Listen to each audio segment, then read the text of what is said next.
Good afternoon and welcome. Thank you very much for joining me today. My name is I am the Olson and welcome back. Disco Elysium, welcome back. When last we left our intrepid hero, we failed absolutely miserably to get the body down, which was fun. But we got a lot of leads. Kuno, as expected, was absolutely no help. I also need money, a badge, gun. I know nothing about tattoos. I need to know who made a call. I need to fill myself in on reality. But mostly I think I need to get the body down. So I need to go find the harbor and ask for Ivart Claire's help. And I don't know where the harbor is. So let's see how this goes.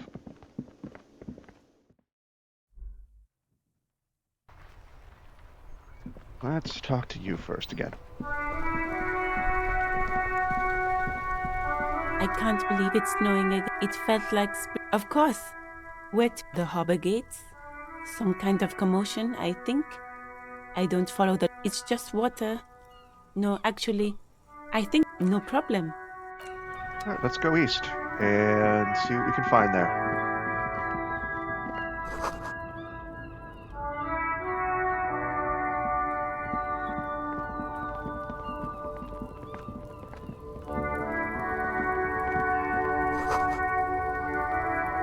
Most able. Okay. Who are you? Welcome to Rivachol.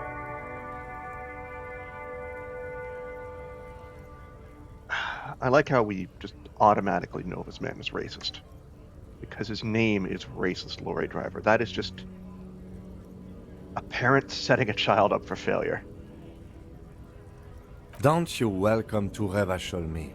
My grandfather came here from a 3,000-year-old racist isolationist culture, while your ancestors came to this island a mere 300 years ago. Oh dear. Every school of thought and government has failed in the city, but I love it nonetheless. It belongs to me as much as it belongs to you. You tell him. It's men like you who keep Revachol divided, making it that much harder for everyone to climb out of this post-war limbo. What he means is, fixation on the Revacholian nation makes it harder for Revachol to actually attain self-determination. He's right. You're undermining our best shot at real self-determination. Oh, come on, man. I just said welcome to Rivachol. It's a lorry driver thing. I know exactly what you meant. You think my kind doesn't belong here, that I should watch myself and behave. But you see, I'm an officer of the RCM. It's actually my job to make sure you behave. I would advise you to remember that. Silence. The air between them becomes tense. Ooh. Your partner needs backup. Now's your moment to shine. Okay. Let's minimize racial tensions here. Now that that's settled, we have a couple of questions. Whatever you say, officers. You could ask him to show you the soles of his boots. He definitely looks like someone capable of a lynching. Maybe he was present. What are you hauling? Oh, not much anymore. I'm here to pick up some cargo, but the dock workers are on strike, so it's a sit and wait on your ass situation. What kind of cargo were you supposed to pick up, sir? Apples. Bullshit. Apples is exactly the kind of thing you'd say if you had something to hide. Apples? Yeah, apples. I take it you had other questions? We're done for now.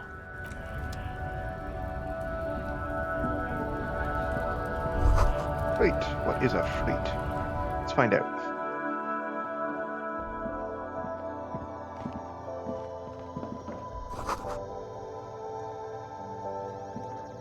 The tear machine stands in the corner. A sign says, 1 bottle equals 10 cents. Yeah, I'm not messing with booze. I've learned my lesson. Welcome to Frit. Feel free to look around or something. Everything is out on the shelves. What's that magazine she's reading?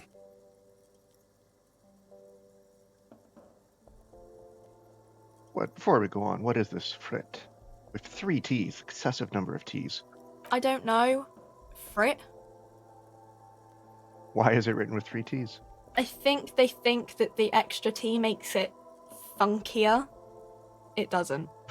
The story goes that normal Fritta with 2 T's, a men's workwear shop in Vredefort, was already taken. So when Fritta Retail Inc. grew into a multinational corporation, they had to add an extra letter to avoid trademark infringement. Well, that makes sense. What magazine are you reading? You mean this? This is Pop Stars. It's got, like, famous people in it. It's not for sale. Looks like it also has something called Police de la Mode, featured on page 34. This speaks to you.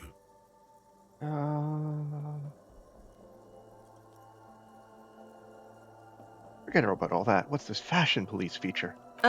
It's where they rate different outfits famous people wear. It's kind of funny. They're kind of mean. It's about who's the most stylish. But who is the most stylish there? Can't be anyone from here. Benita. She's a model. Usually it's a model. Or a singer-songwriter. Or a model. We are not the fashion police. We're the real police. Thank you, Kim. Let's proceed. I have some questions for you. Okay. I'm not really supposed to be chatting to anyone, but... Can you tell me anything about the dead body? I don't really know anything. I mean, I know it's there, but I haven't seen it, so... Thanks for your help. Uh-huh.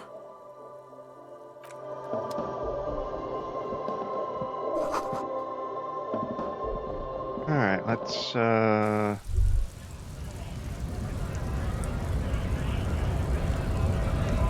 I can get through here.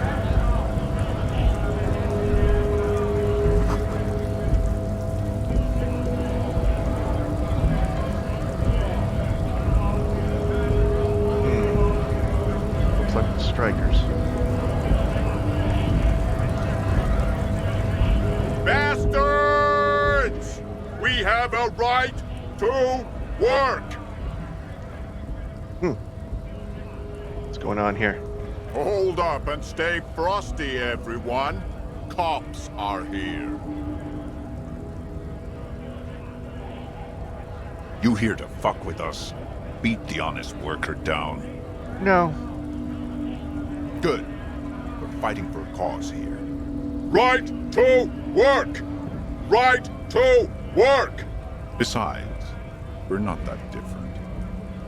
It helps if people see us talking, cops and strikebreakers together.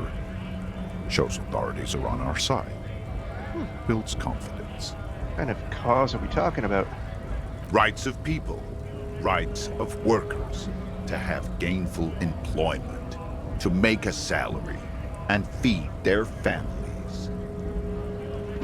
His manner of speaking is wooden, the tone of voice bland and uninspired, almost as if compiling replies from a set of learned phrases. I have some questions for you. Maybe you should ask them the questions. Like, why we're not allowed to make a living here. Shame on you! We have families to feed, you piece of shit. So do we, Scott.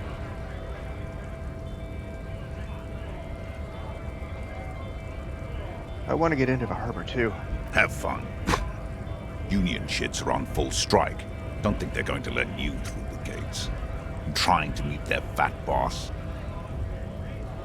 It's an official matter not to be discussed with outsiders. Right to work! It's shameful. Cops doing nothing. You should bring backup. Open up the gates for us. Blockading gainful employment for workers is a crime. This really isn't my area of expertise. We are not picking a side in this just yet, sir. pity. Let us work! What's your goal here? We were promised work. We'd be in there, working, if the bastards hadn't shut the gates. And you're unable to breach the entrance? Main gate's locked. Would take heavy ordnance to bust it open. And try to get in through the secretary's office. Door's locked. The guard's blocking the way to the access panel. And I don't mean the scrawny mess punk either. I mean head measurer. Or whatever he is. Head measurer? Huge Seminese guy standing up there on the overhead passage. Won't let anyone by. The access panel is right behind him. How bad could one guy be? Bad. Standing on a narrow bridge, he's got a strategically advantageous position. And he's trained. I don't know how the Union has a trained killer up there. But that one's no joke, and my men are tired and hungry. They're workers, not fighters. Why don't you just talk to them? Like civilized folk, you mean? These native fucks don't understand civilized. It would be better for the neighborhood if you went home, at least for now, if you can't get in anyway. No! They will give up eventually. Or get drunk. Leave the button unguarded. Then we charge. Okay. I'm just gonna leave now.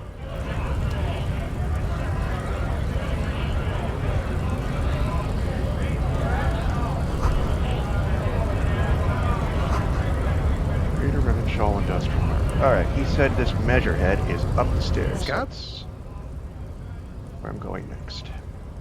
You're hazy on the notion of a scab. Smells like politics, though. Maybe it's got something to do with the flask he reaches for from time to time. I'm not a scab, I'm a cop. I was just messing with you. No one's ever seen a cop scab. Imagine, you cops going on a strike, but then another cop comes in and says, "Let us cop for less money." Speaking of, what brings the RCM here? To the Wild North? Come to see the strife?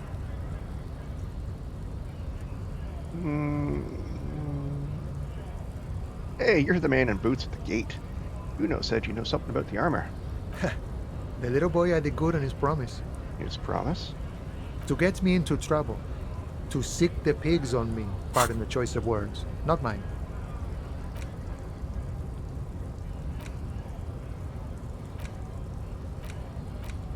Oh, this one's done. Excellent. What happened? I was asked to look into that armor situation. Official Union probe, you know. Track it down, see who took it. Did you?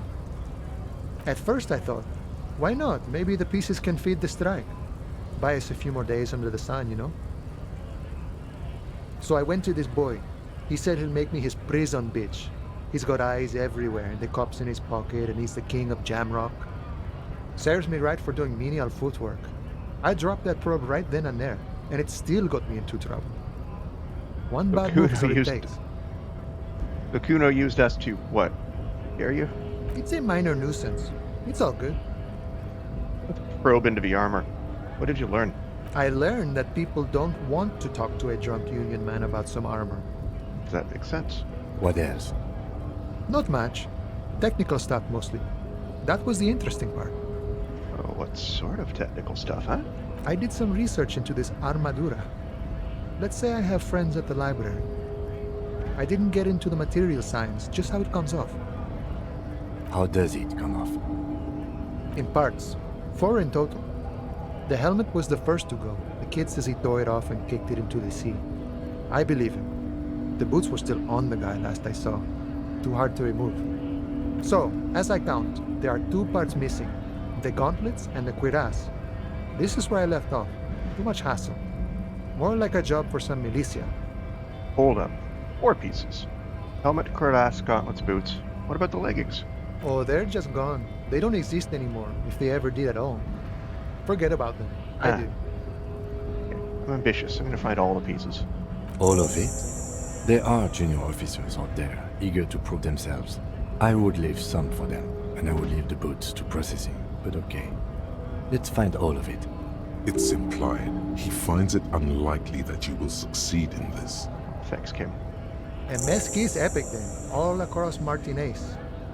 I hope it will be a real bonanza for you. Well, thank you for your cooperation, sir. No problem. If you see that kid, thank him from Call Me Mañana. Thank him for showing me the way. He is sincerely grateful he is not tracking down pieces of armor right now. All right, nice talk. Gotta get moving. Lonesome, long way home. Here we go. That is Home terrible. awaits. Walk past Station 41 and through the market, past the Boogie Street spearhead to the other side of the lake, the frozen eye at the center of the district. Then, past the video rental store on the corner. There, at the end of a street lined with pine trees, a small house no larger than a matchbox. 11 Voyager Road. You no longer live there. Those times are gone. And so are those people. Why did you come here? Why are you still here? And where's the dealer? You have to get back to work. That's all you have now.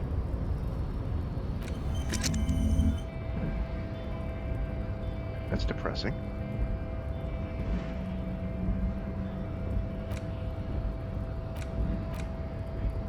Okay. There's the big fella.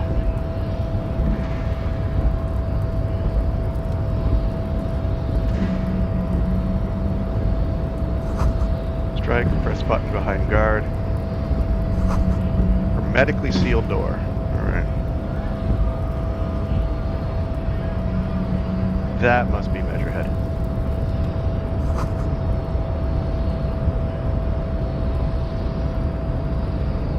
Let's chat with him.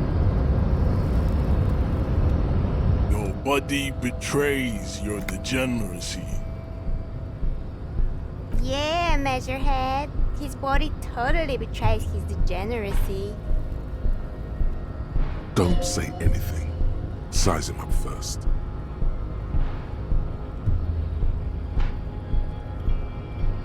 So I'm gonna size him up, of course. Are you admiring my morphophysiology? It must be frightening to stand in the shadow of this racial pinnacle. Be calm, Am Sandwich. You are not in danger, because you are not a threat to me. Wow, okay. What do you mean my body betrays my degeneracy? You have succumbed to Al-Ghul. You reek of it. An invisible sword of Al-Ghul emerges from your throat. You cannot see it, but others can. It is making the woman in my company sick. Wait, Al Ghul? Yes, Al-Ghul. He means alcohol. Understood. I doubt it. My microcephalic race so.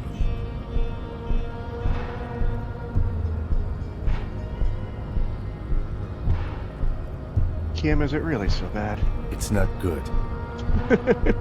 It's like a rat crawled into your stomach, got drunk and drowned. Wow.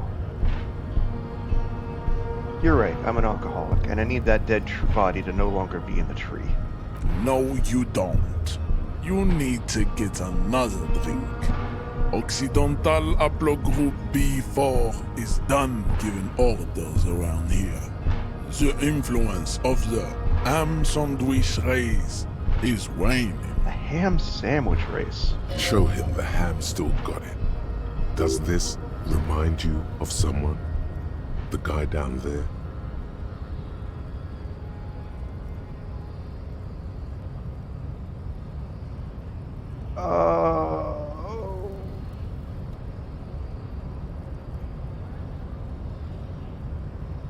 I'm not getting... You're just him after pumping some iron. Look at my craniology. I am the pinnacle of my haplogroup. The pink blob is a bad example, even of yours.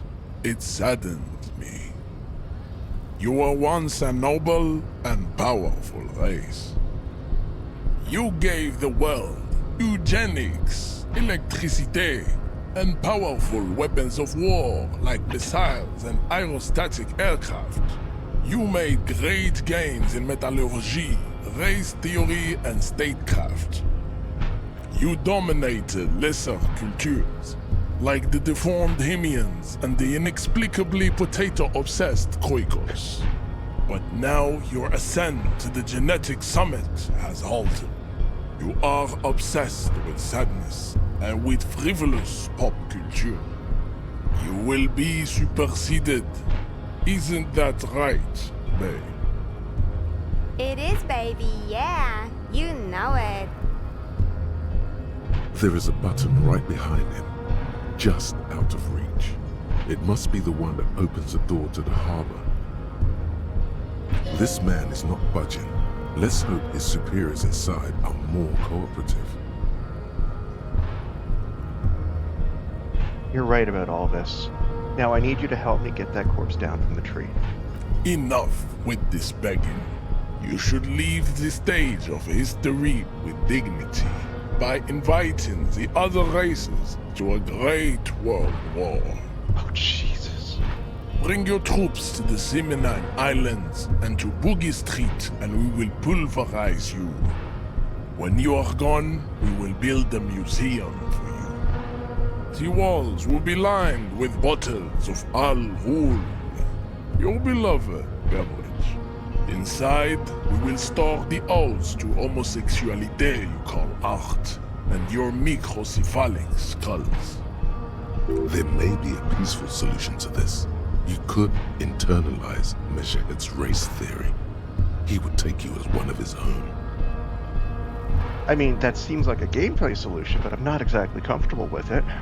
Yeah, good idea. The best idea.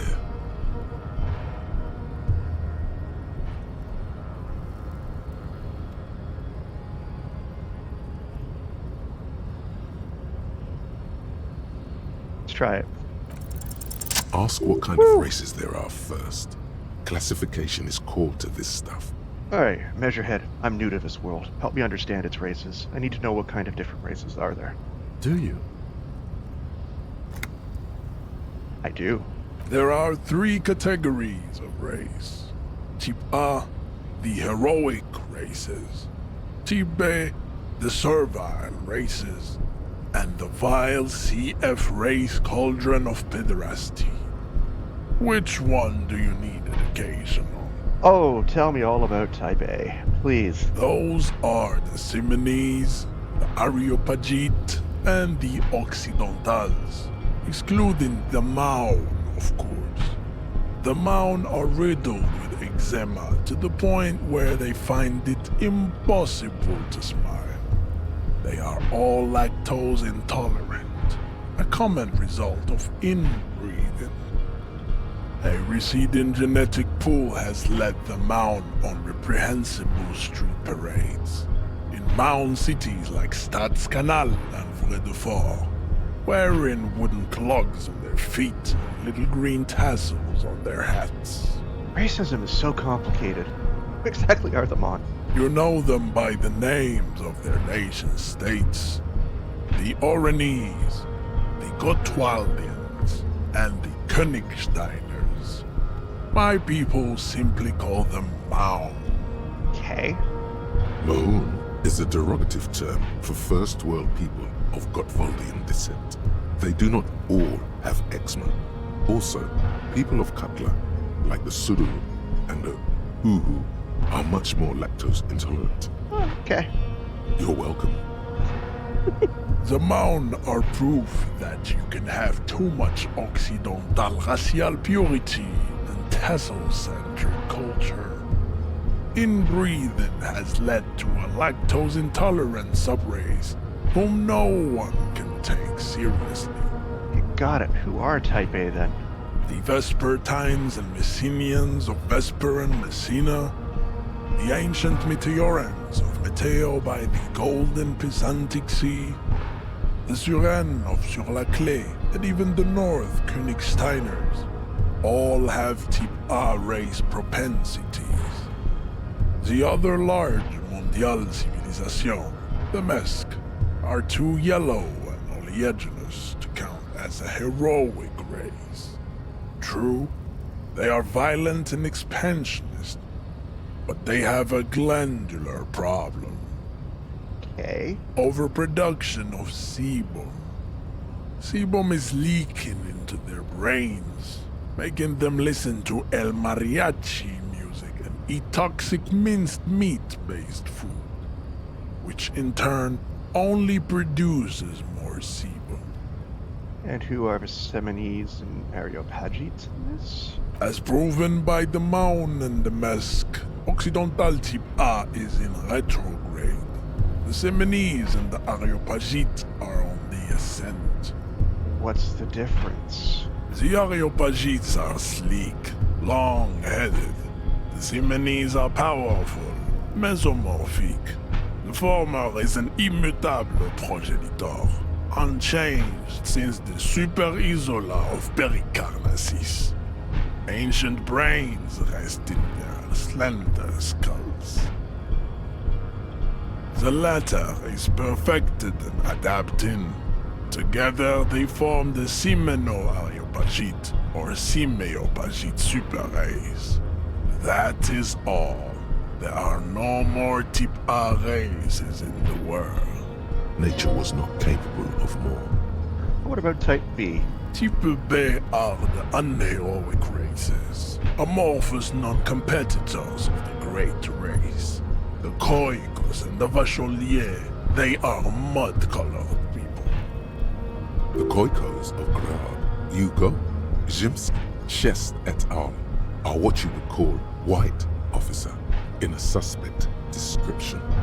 Huh, mud-colored? To an untrained eye, the Khoiko appear white and pinkish, like a ham sandwich. But look into their eyes and you will see. I'm a ham sandwich. They are of an indistinct muddy color. That's the And title so of is his their YouTube when this skin. goes up on YouTube. Unhealthy, I am a ham sweaty, sandwich. and ashen. Pinkness is a racial quality that has to be earned through centuries of advanced ballistic warfare and cultural domination that the Grad people have undergone for drinking al roule and smoking the degenerate tobacco herb and for eating potato. There's potatoes. There's nothing wrong with potatoes. The Khoiko, the countless micronationalities of Grad, are all inexplicably obsessed with potat. The only thing they like more is dividing into microscopic ethnostates, like political amoeba. Wouldn't he be one for ethnostates? You don't like ethnostates? They are microscopic. The Semeno-Areopagite superstate will cover the entire remaining planetary crust, uninterrupted. From Holy Semenine to the Boreal Plateau of Katla. Its leaders will be the genetic epitome of the Semenese and Areopagite stock, elected by nature, not the base inner spoilage called demos. And the Vacholier? The Vacholians, halfway between Type A and the racial Cauldron. Two makes to know right from wrong. You tried your degenerate little revolution, which was the single greatest failure committed by humans in our 82,000-year history on this planet. Is it 82,000 years that we've been recording history? You have very little idea of what is happening. But that seems a little off. Pretty sure history hasn't lasted that long. The mysteries of the people of this planet are a tragedy that has played out countless times over, like a fever dream of skin, hair, and bone. Wake up, naive chessboys. That revolution sounds like it was actually very good and necessary. The revolution came to Ravachol from Grad, in Zarath written potato carts. It is literally an illness, A prion disease that leaves the parietal and frontal lobe ridden with holes. A soft, sponge-like mass of dementia, hallucination, and paranoia. The revolution is fatal familial insomnia. A hereditary prion condition passed from the coico to the occidentals. But not sexually. Probably through trade routes and potate acid, the prime component of the potato plant. Enough of Tibet mediocrity. Tell me, after this wonderful conversation so far, tell me about CF, please. Tips CF are a museum of failed chimeric experiments and tragic maladaptations. They are tortured creatures waiting to be put to sleep. Your morbid interest in them worries me. Chimeric experiments? Lesser races like the mosquito, a grotesque mixture of a masked woman and a Seminese man. Only possible if the mother is masked and the father Seminese. The other way around, they fail to produce offspring. The mosquito is born sterile, like a donkey. All they have left is to ride customized motor carriages with hydraulic suspension, listening to aggressive El Mariachi music to vent their impotent despair. It seems unlikely that two human beings produce genetically sterile offspring.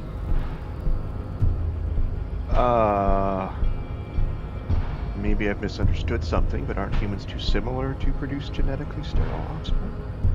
You are right. You have misunderstood. You lack basic phylogenetic education. The sage will not budge on this. Anymore? Then there is the Simino Koiki Chimera. Are you sure you wish to know of the Simino Koiki Chimera? It is not an aesthetic site. Better not to. This seems like more than I can handle. That is understandable. Were there more fortunate tips you needed to be educated about? Now that we've been through all the types, do I understand advanced race theory? You understand nothing. To solve the great race enigma, you have to first ask yourself, what is the race enigma? You have not even worded the mystery, let alone solved it. How do I word the mystery? You need to internalize what you have heard here today, then return to me. This clarity does not come instantly. -1 drama. I need it. I can dump it later, but I need it. Let's discuss something else. I cannot possibly imagine what else we have to discuss, Tibere Vasholian. Your love for disco music and venereal disease? Hey! That's enough. Alright. I come back when that clears. Hopefully he'll do something for me. Kuno lied to me, so...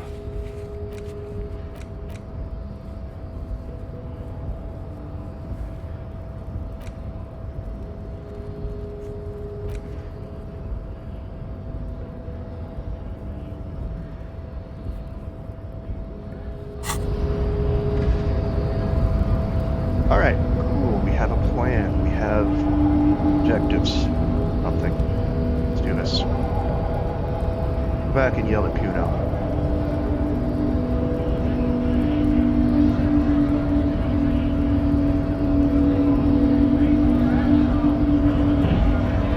What's that? A change on the ground?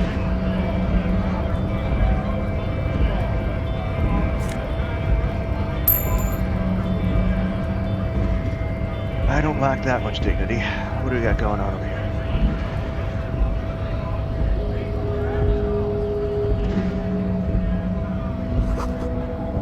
Now they store moves. I hope they cleaned it. Oh god.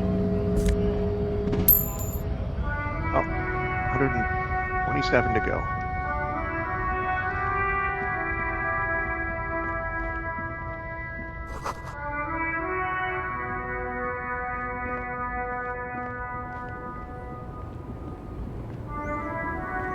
It's down here. Oh, excellent. The small, wrinkled woman does not greet you. She nods along to something on her radio. A photograph is clutched in her hands, and there is a warm smile on her face. The photo, an ambrotype from the turn of the century, as golden as her smile. It's the warmth of a winter night's fire. Maybe she could give you comfort and shelter, some cigarettes and food money. Maybe she's your... No, I don't think so. Excuse me, ma'am. I'd like to ask you some questions. No response. Wherever this woman is, your words fail to reach her. I gotta do a snapping. Wait. She's just a distracted old woman. Better to leave her alone. You say so.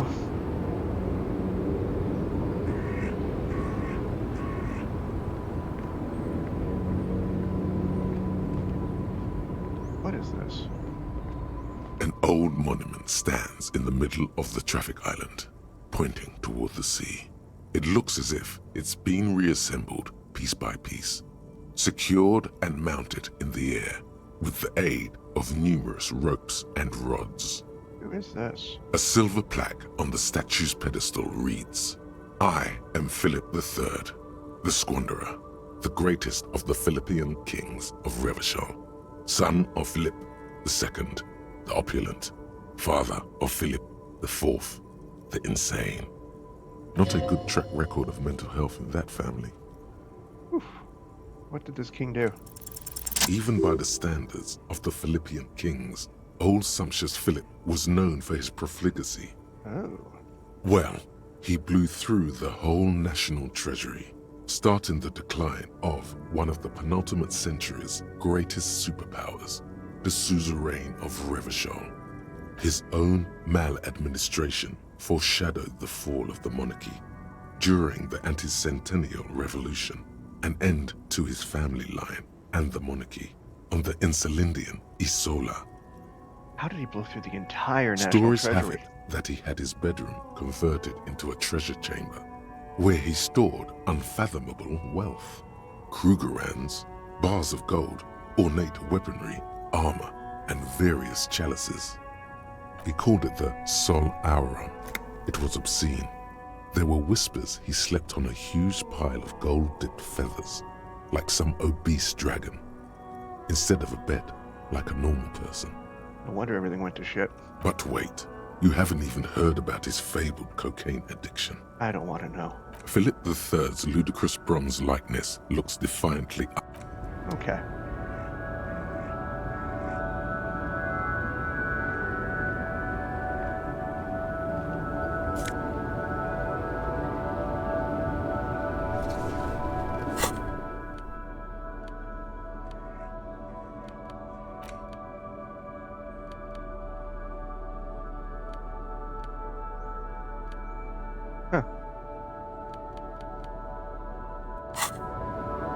But I can't wear that, at least for now. Nothing says classy like taking a wife beater out of a random crate you found on the street and trying to wear it. But hey, I'm here to solve crime, not dignity. Tagline, I guess.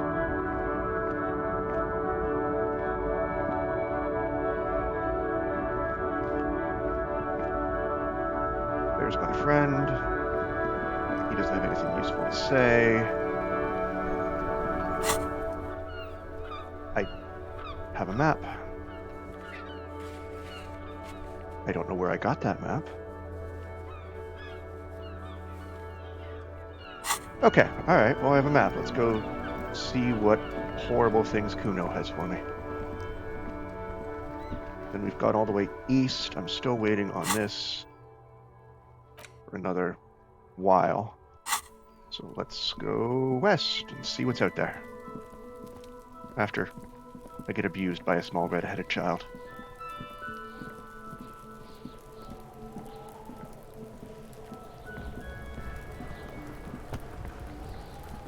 What you got, Fuck, buddy? does Kuno care? I talked to Mananya about the armor. So? He told me you promised to sick the pigs on him. Yeah, so? Kuno did sick the pigs on him. Kuno's a man of his word. Kuno sent your fat ass running around like jello! Look, pig. Kuno sent you to rough some people up. Kuno played you. That happened. Now you and Kuno should move on. Good idea. Yeah, let's move on. Yeah, that's what Kuno said. Don't be saying what Kuno said back to Kuno. Get the fuck out of here, Patterson Kuno. After this shit, you better have something real interesting to say if you want to stay in Kuno's face. Yeah, real interesting. I would love to pass this roll, but I don't Kuno even want to doesn't try. I legitimately just don't care about this kid.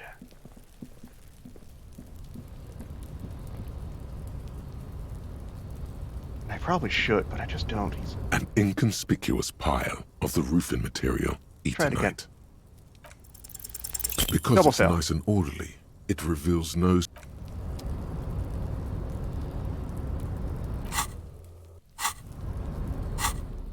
Can I take it down anyway? An inconspicuous... I cannot. That's fine. I probably shouldn't wander around with a crowbar. I'm not Gordon Freeman.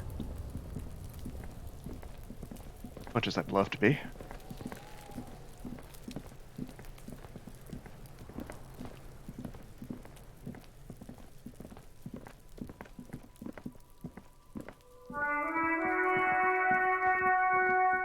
I don't know what's in that. Let's go.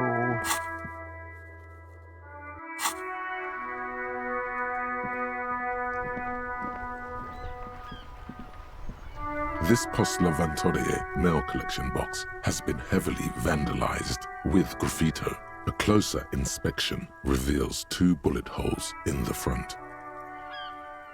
Support your local mailboxes. Oh! Oops, wrong button. There is a hollow, saddened ring as you kick the Levantorie mail collection box. It sounds betrayed, in disbelief even. Your toe has suffered damage. Cool. You really shocked. He does not actually think it's cool. If anything, the lieutenant feels... The lieutenant, Pat... Didn't mean to do that, but it was entertaining enough as it is.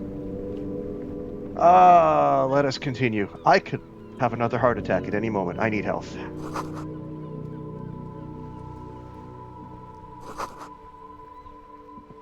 Okay.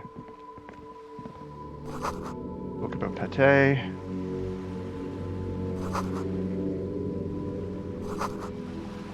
Void arrow culture. Government is reading my mind. Alright, what have you got to say? Hello, sir. Step right in. The store is open. Hello. Are you interested in a new and exciting book? What kind of store is this anyway? It's a bookstore, sir. We sell books, postcards, and some board games. It's called Crime, Romance, and Biographies of Famous People. It's a great name. It's a good name for a bookstore. Whoa, whoa, whoa, whoa. Hold your horses, How little did I girl. fail that? I know all these things. You're fooling nobody. Don't you sass me. Sir, are you okay? You've been standing here silently for a while now. Oh, this game is my mental breakdown. Is it okay if I ask you some questions, please? Okay, sir. I'll try to answer any questions you have. I hope they're about books. Oh. What's your name? My name is Annette, sir. My mum, her name is Plaisance. She owns the store. She's inside minding the register or organising the stock. Feel free to step in and browse our wares. And you're standing out here in the cold because... I'm signalling that the store is open. Otherwise, people might not know. They'd miss out on the crime, romance, and biographies of famous people. A sudden gush of wind turns the pages of the books on the counters. She covers her face, smiling. But she's cold. You're cold. Can I help you in some way? Kind of you to offer, sir. What could you do to help her anyway? I should have a word with the store owner, maybe. Oh, no, sir. I'm happy to help Mum by luring in customers. Besides, I have some hot juice in my vacuum bottle to keep warm. Wouldn't you be at school or something? I do my studies at home at the moment. I have to help Mum keep this place running. Isn't school more important than this? Mum says it's necessary to do both because it builds character. Mum says a proper worker is dutiful. That's how you get ahead in life. You succeed. How's the business going? Mum says it's peachy. She was a little afraid at first. There's talk about this house being cursed. Behind her, the window has been boarded up. You sense the boards creaking, twisting for a second, and some kind of doubt in her tense shoulders. Oh, cursed? In what way? Cursed in the way that makes them say that no business has ever really thrived here, sir. That they all go... Say nothing. Well, they run out of money and have to stop doing business. I don't think curses are real. They shouldn't be, but they seem real. Anyhow, they say that these grounds are doomed for businesses. Yeah, they're not doomed, but your mother should learn from their mistakes. Of course, sir. What is romance, little girl? It's the type of book where there's a rich lady and she has to choose between the good man and the bad man. Or there could be a story about a poor lady getting a rich man. It's about man and lady business, sir. What about a poor man getting a rich lady? It happens, but usually the guy gets rich in the process. Or should actually be rich himself, but has lost his family property unjustly, like during the revolution or something. I see. Those are unhappy books, for most of the pages.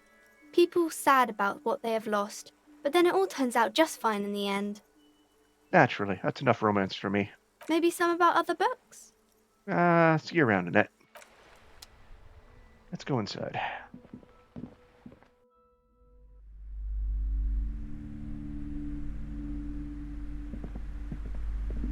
A small mountain of colorful board game boxes. There are numerous types of games for all ages. A lot of shelf space seems to be taken up by Wirral-related merchandise. What kind of board games do you have here? Wonderful board games, sir.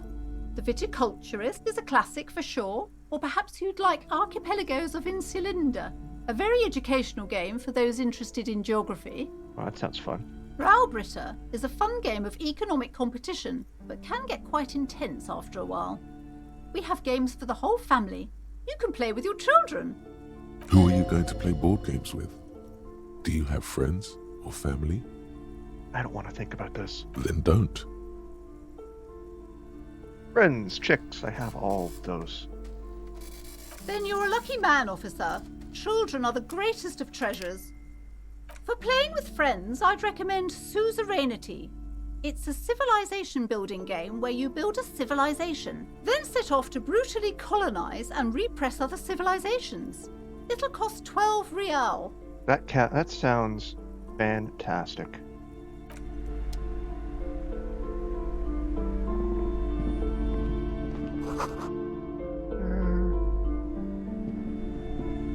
I would play that, probably. No, definitely. I would definitely play that. In fact, I think it actually exists. I mean, aside from the obvious civilization joke. These shelves are overburdened with books from the same series. You see the name Dick Mullen over and over. Crime fiction is a disgrace. An asinine misrepresentation of the physical attributes of the arduous everyday work of actual police officers. These books greatly overstate the excitement of police work, glossing over how long it takes to actually follow up on leads and eliminate dead ends. What's more, they completely ignore the psychological hardships of year after year coming into contact with people during the worst days of their lives. Not a single mention of all the stress this work creates upon the officer's family. Detective fiction just doesn't tell the truth at all. Now, would you like a list of all the books found on the shelf? Not particularly. Shelves filled to the brim with crime novels featuring the supposedly stalwart Vespertine detective, Dick Mullen.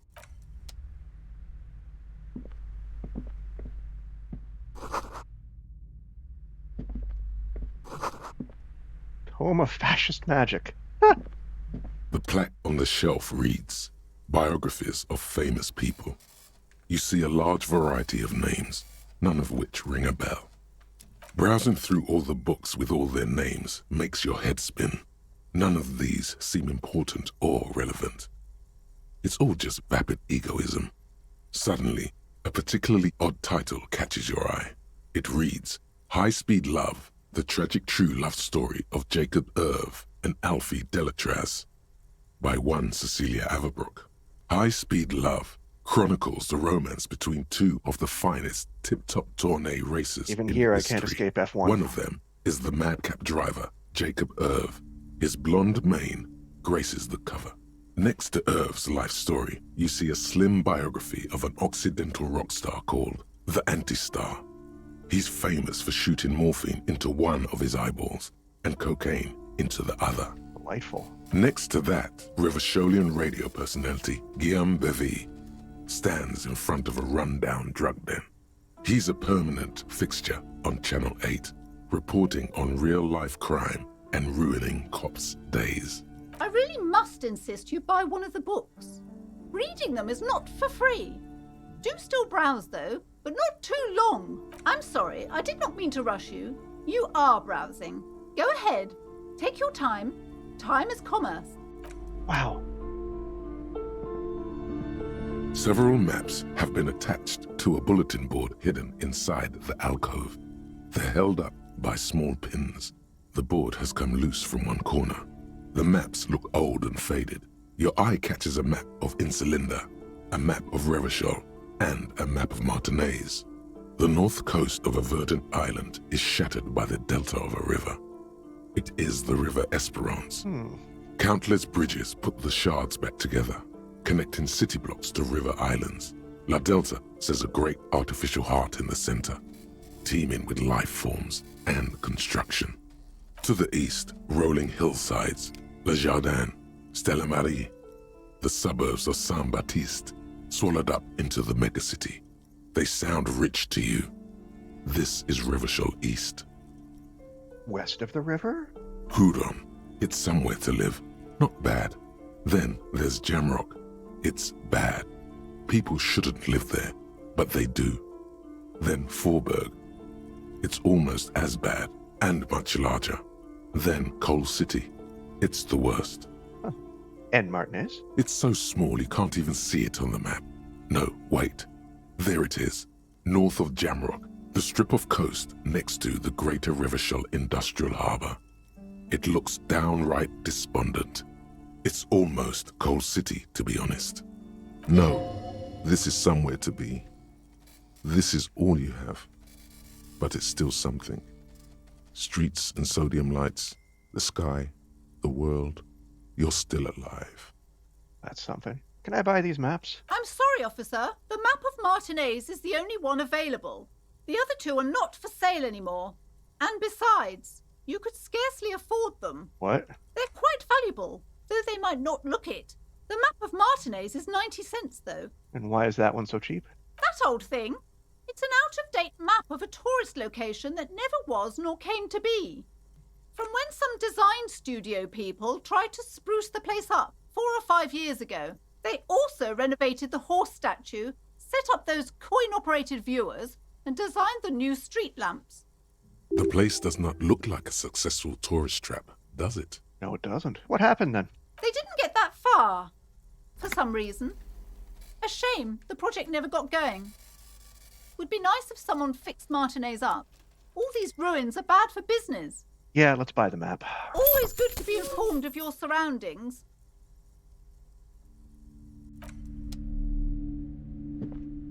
This bookstore is not strictly about crime, romance, and biographies of... A book just discarded. All right. Well, worn map features the patchwork grid of the streets of Martinez, with directions to appropriately touristy locations. Year 48 resides on the upper right corner. Your finger moves through the various streets, across Rue de Saint-Ghislain and Rue Saint-Sipar, over Saint-Brun and Martinez North, finally coming to a halt on the spot where you are currently. Okay.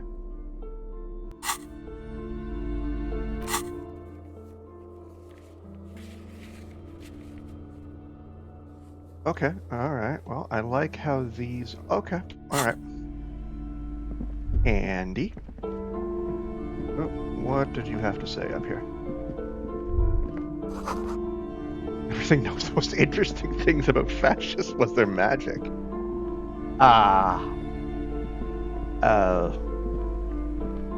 Hey. Let's continue. How long till I learn about this? 38%. I've got a ways to go.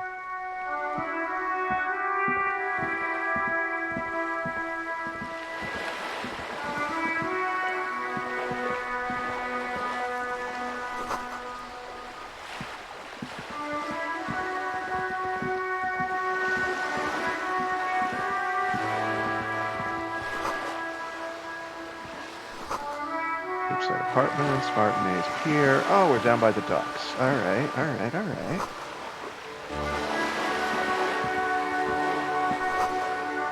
Gibbs has windows. That appears to be a plastic bag.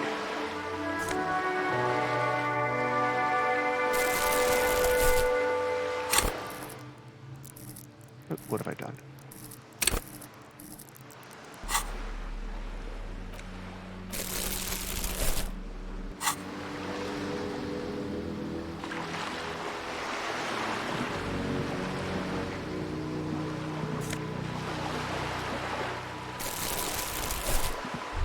Well, in addition to solving a crime, I'm also recycling.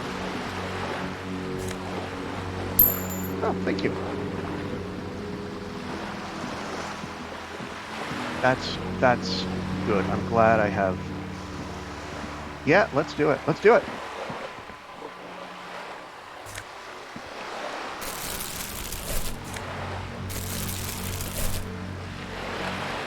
Kim, get out of my way. I'm trying to save the environment.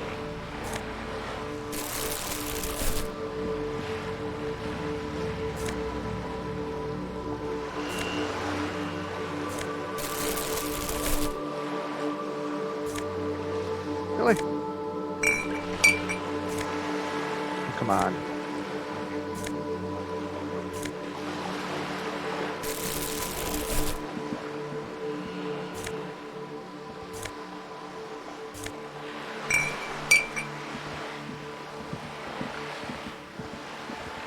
This coin-operated viewer is facing southwest. Its coin slot is full of fossilized bubblegum, rendering the machine permanently inaccessible. Learn from my mistake. Don't kick it. The metal feels cold and wet under your palm.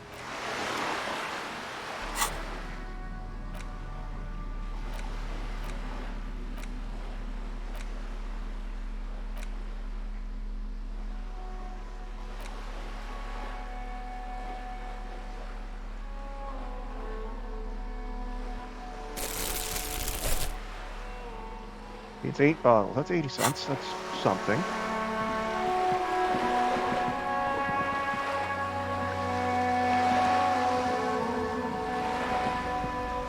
Go up this way. What else is there? And how much further? Okay.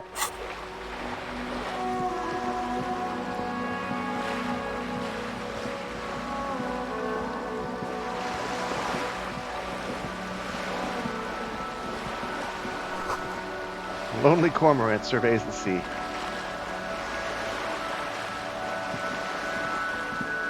Oh, I haven't got my shit equipped anymore, do I? There we go.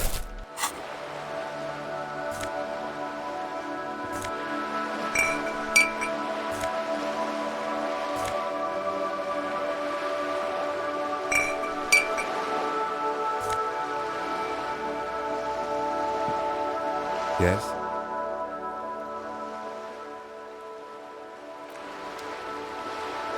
Yes? That's good. That can stay there.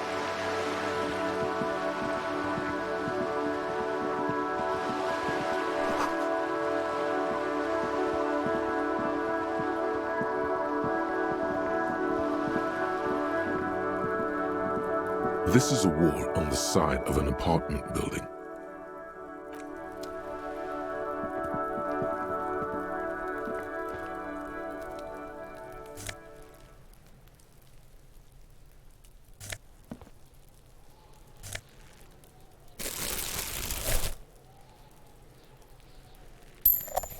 Well, that's handy.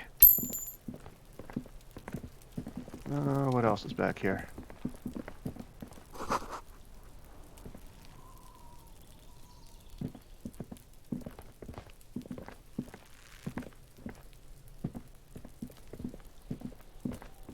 I like how time doesn't pass when I'm just aimlessly fucking wandering. It only passes otherwise. Okay. Orange bum hat.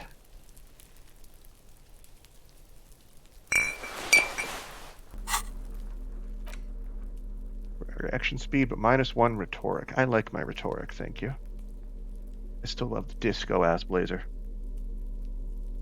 Alright, let's use a health. I'm very not well.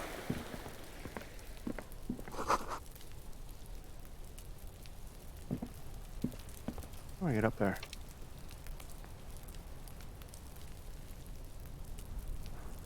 Probably through there, which I still have yet to identify.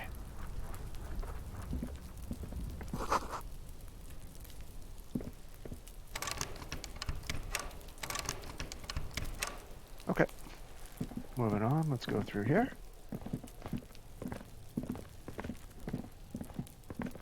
There must be another way into the building. That was loud, Kim. I can't Thank get you. involved in this. Appreciate it.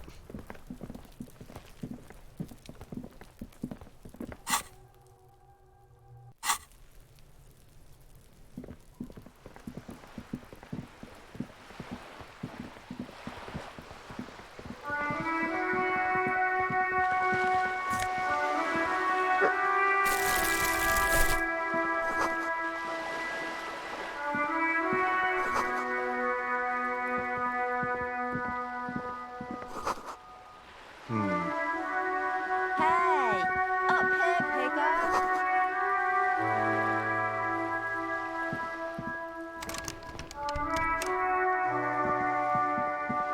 Sure. A sturdy metal door guards the southwest entrance to the apartment building. It's locked. Let's knock. The door rattles against your knuckles, but there's no response. The door rattles again, but this time you hear an elderly woman's voice calling out from inside. Stop banging on the door! I'm not letting any more strangers inside. Hold on, who am I speaking to? Doesn't matter who I am. Now go on, get out of here. This is the police. Open the door. Ha! The police? Everyone knows the police don't come round here. But I'm not joking. No, I already told you. I won't be responsible for any more strangers getting into the building. Go check the backyard door. Maybe someone there will.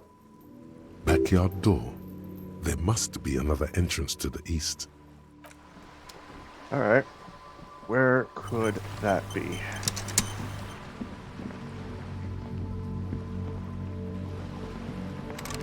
Oh, is this all one building? Yeah, you better keep walking. Good lord.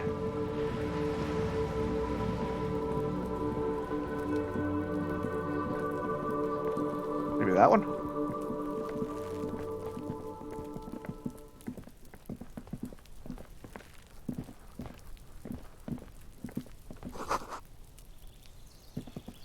So much for a quiet smoke. There must be another way into the building. You see a young man on a balcony nursing a cigarette. His eyes have been following you for a while. Not looking for any trouble, officer. No trouble for me. I just want to know what's going on here. I don't want to be seen talking to the gendarmerie if that's okay. I just want to finish my cigarette. Don't let him go. This could be your witness. The balcony has a great view of the whole thing. The gendarmerie really needs to talk to you. Is it really that important? Like a nervous cat, he keeps stealing looks at the neighboring windows. All right, but make it quick. Once I finish this cigarette, I have to run. It looks like you've got a good view of the Whirling's backyard. Can you tell me anything about the hanging? I'd even go so far as to say that the view is a little too good, my dear gendarme. Do you have an estimate of when the body will be taken away? We will remove the body as soon as possible. Now tell us, where were you last Sunday? Oh. You already asked me that, didn't you? Wait, is someone else investigating the lynching? I'm pretty sure I didn't. No, not you. Some more muscular type. And when did you speak to this more muscular gentleman? Last week? I don't know. Look. You didn't answer the question. What were you doing last Sunday? I had a friend over. What kind of friend? It was my Sunday friend. Makes sense. Friends are nice on Sunday. You don't have to work. You can just spend time with pals, watching rugby and drinking beer. That's the life. What's your friend's real name? He doesn't reply, gesturing no with his cigarette. In the neighboring windows, you can see faint reflections of his silhouette, all from different angles. Can you tell me your name? My name? My name is Martin Martinez. That's definitely not his real name. That's definitely not your real name. No, of course not. Could you please lower your voice? Ask him again. I just really need your name. And I really need to finish this cigarette. But he hasn't left yet. All right. We'll talk later. No. We won't. Now, if you'll excuse me, I really need to get going. This isn't the place or time for questions. Who knows who might be watching from the distance, hidden behind the curtains. Excellent. Hey, listen, I'm just trying to make things okay again. Can we meet somewhere else? For a moment, the man on the balcony seems almost vulnerable. Something moves in the depths of his feline eyes, compassion and a hint of understanding. I am sorry, but I really don't have the information you're looking for. But, hold on, what's that? For a split second, his hand lingers, as though gesturing towards a stone placed right next to the front door. It's a sign. Good luck with the investigation.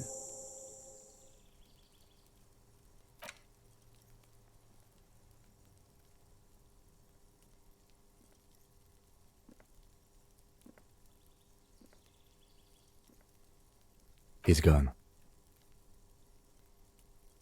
We should run after him, see where he went. No point in running. Tenements like these often have multiple exits. If he doesn't want to talk to us, then he'll know how to hide himself. We just give up? He could be a witness. Him or his Sunday friend. Either way, we need to look into that muscular type who's asking about our case. He did leave us a sign. Did you see that? He wanted to draw our attention to that stone right over there. If we find a way inside the building, we can ask around for his apartment.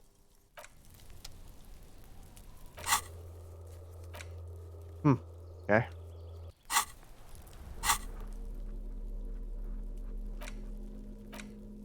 Don't know why that lit up.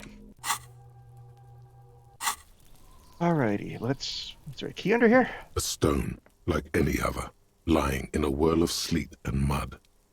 Maybe there's something under it. Naturally, turn it over. There's a key beneath it, rusty from the dirt. This must be for the front door. Pity doesn't have the apartment number on it. This building has many apartments and the man can be in any of them.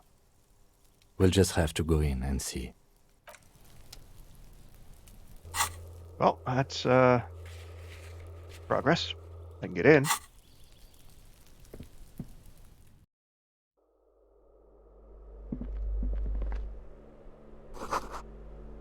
Plastered on top of each other. unpleasant.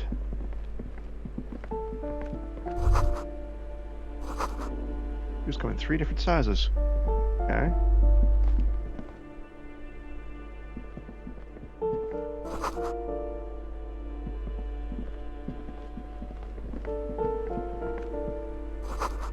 For 12, they're asleep. I can just wander right on in.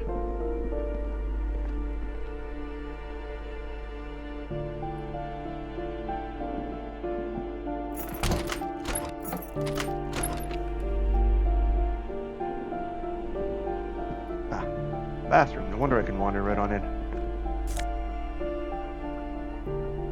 Alcohol. Not taking that. +1 physique, -1 morale, but I will take the magnesium.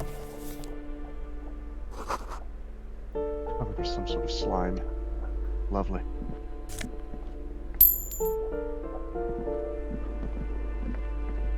Okay.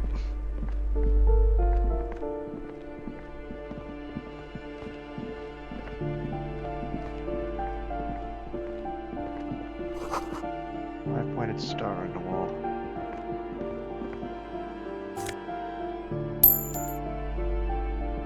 This door has been closed with a padlock. A chalk-drawn number on the board says, number 11. It's a solid lump of metal, but the shackle is deeply corroded. A solid pair of chain cutters would make short work of it. Better whip out those cutters. You won't get very far otherwise. No reply.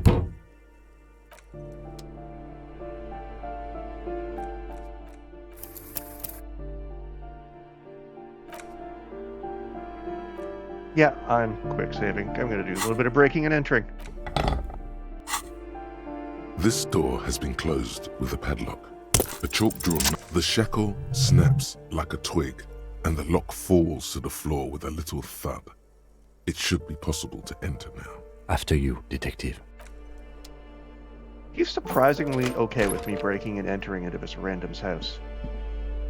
I don't know how I feel about that.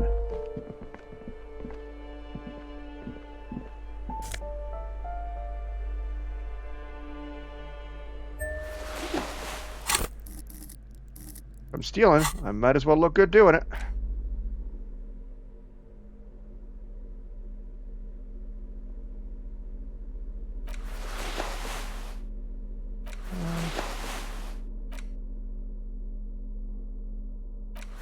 Let's stick with the esprit de corps for now.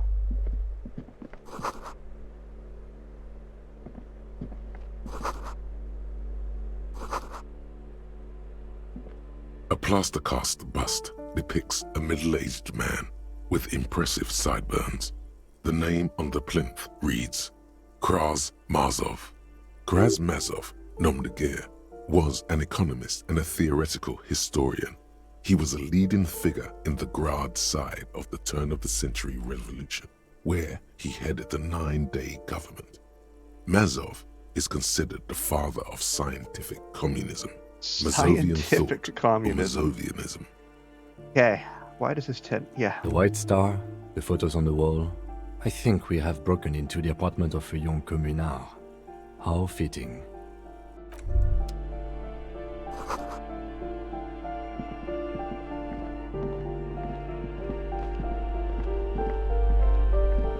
You hear someone walking around inside, rearranging the furniture. The number on the panel says 10.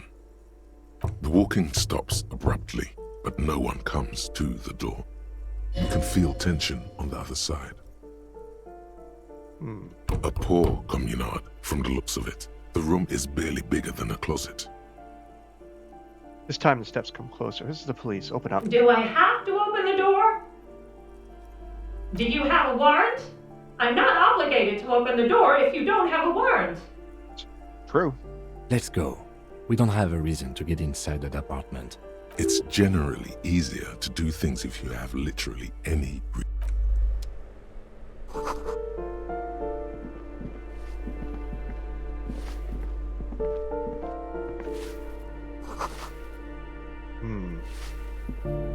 Hi, cleaning lady. Give me a moment. The cold never does any good for my bronchitis. Are you alright? Should I call a doctor? I'm fine. Fine. Don't you worry about me. You're still worried. It's very worrying. Now, what do you want from me, policeman? She's the cleaning lady. She knows the floor plan and the residence. Who are you? I'm no one. Just an old woman who cleans these hallways. If you can call it living. I have a little room upstairs right next to the coal room. It's barely bigger than a closet, but I don't complain, no. I have my bed and my aching bones to keep me company, and that's all I need. She hasn't spoken to anyone for a while. Even her sentences feel rusty. Looking for a young male in his mid-20s, dark hair, skinny build. Yes, I know who you mean. The scrawny boy who's always smoking like the devil, right? Somewhere in the building, a child starts crying. You hear a radio tuned to a talk show and someone taking a shower. What's he in trouble for? No trouble. I just want to talk to him. Talk? What was so funny about that? He lives upstairs in room 28. Go to the balcony. It's one of those doors there. He's usually home in the evening. Thank you. We should go check out his apartment on the balcony. See if he's home. Ask away, policeman. Well, it's, what are the residents on vacation? People come and go. I don't keep an eye on everyone. They probably just moved or died. Hopefully somewhere else. That's all, thanks. She mumbles some kind of a response.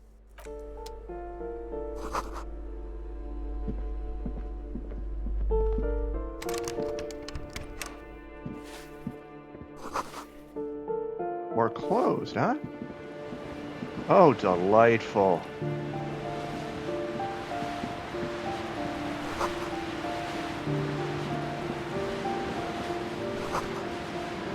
Can I get in here? I can. What happened here? If we're closing an apartment with a hole in the wall? It will still be accessible through the apartment next to it. That one didn't have a door.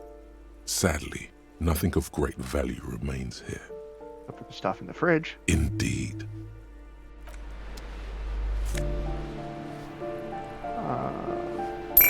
Yeah? Sure.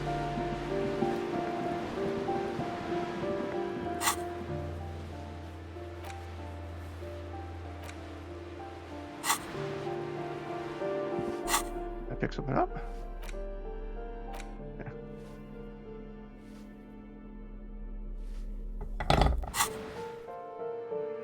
Let's go to the balcony.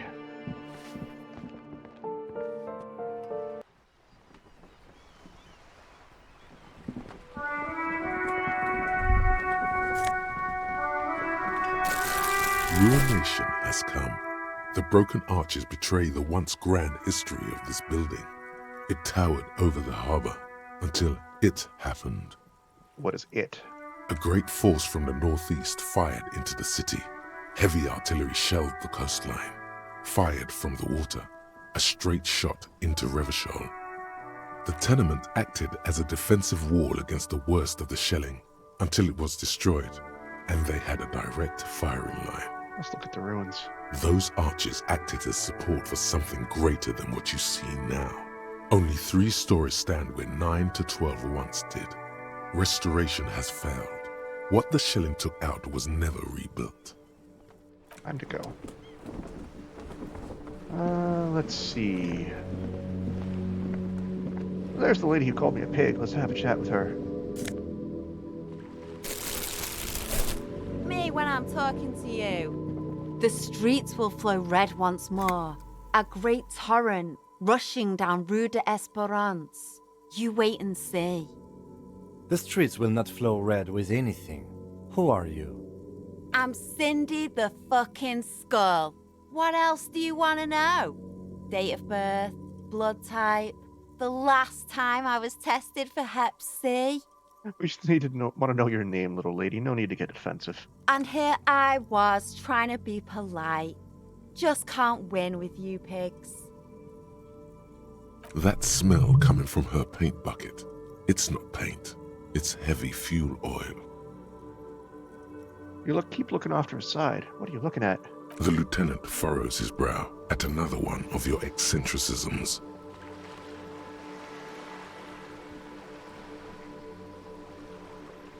Hatred, disgust. It's difficult to tell which of the two is more present in her girlish features. The woman on the boat does not notice her staring. I wanted to talk to. That Ozon her. Someone's got to keep an eye on her. Ozon is an archipelago 2 days' travel away from Rivershot. Its moneyed residents, used to posh restaurants and upscale boutiques, rarely have reason to visit Martinez. Probably the Wild Pines rep. We should talk to her. She's a professional negotiator, though. I have the feeling she will be very cooperative while telling us nothing. You should take the lead. Ask her unexpected questions, Do your thing. Don't be afraid to get a bit wacky. Throwing her off is our best bet. Good idea, piggies. Run along now. Fuck her shit up good. Impound that boat while you're at it. I'd like to watch her swim back to Ozon. That heavy fuel oil? Red-dyed heavy fuel oil, intended for exclusive use in government vehicles, to be precise. What did you think I was using? Aquarels? Sucked it out of a cop's fuel tank myself. Back in Jamrock. She really did it. She's proud of it, too. That's some clever cultural commentary. You ain't seen nothing yet, Piggy Boo. What are you doing to the wall? Can't you tell? I'm painting a beautiful mural, an aereo graffitio visible from low orbit. I haven't really started it yet. I'm waiting for the right words. So you don't know what to write? Have you ever tried your hand at graffitio? When faced with a blank wall, most people write unimaginative stuff, like pigs go home and Mono is here. We rarely see pigs round here, though. Just union cats. And my name's not Mona, so... She wants it to be something true and total. Why are you so committed to defacing the building? This place is severely lacking in havoc. Not even the occasional trash can fire to break up the tedium. I thought I'd mix it up, summon the forces of crime and social chaos with a wall-sized invitation. I have an opinion on this. Want to hear it? Yeah?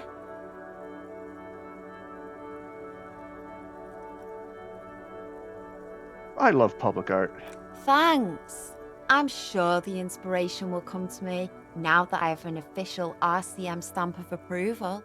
She means the opposite. You've lessened her desire to deface the building. Anything about the recent murder? I ain't no snitch, pigstein.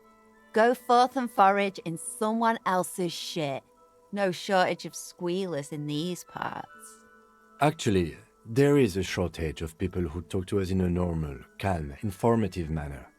We weren't put on this earth to make your life pleasant, fucko. So you won't talk about the murder, but maybe you can tell us something about the murder victim's missing armor? What do I care about some fucking tin eggshells? Is it armor? Art? The body? Ugh, alright. Sad piggy. I'll give you this one. I saw a little girl in the fishing village running around with military-grade handwear. Looked cute as hell. If you haven't been there, the village is a shithole down the coast from the main plaza. Have a good time. Got it. Piggy, I have no idea why I just told you that. You look like a shaggy dog left in the rain for too long. I have a weakness for animals. Can relate to that. Catch you later, Cindy. Watch your back, ungulate. Right. Okay. Alright, so I need to go to room 28. I also need to get down to the... I would like to have a chat with that woman there. by the boat. She looked useful. And I still need more time to learn about whatever the heck that big fella tried to teach me.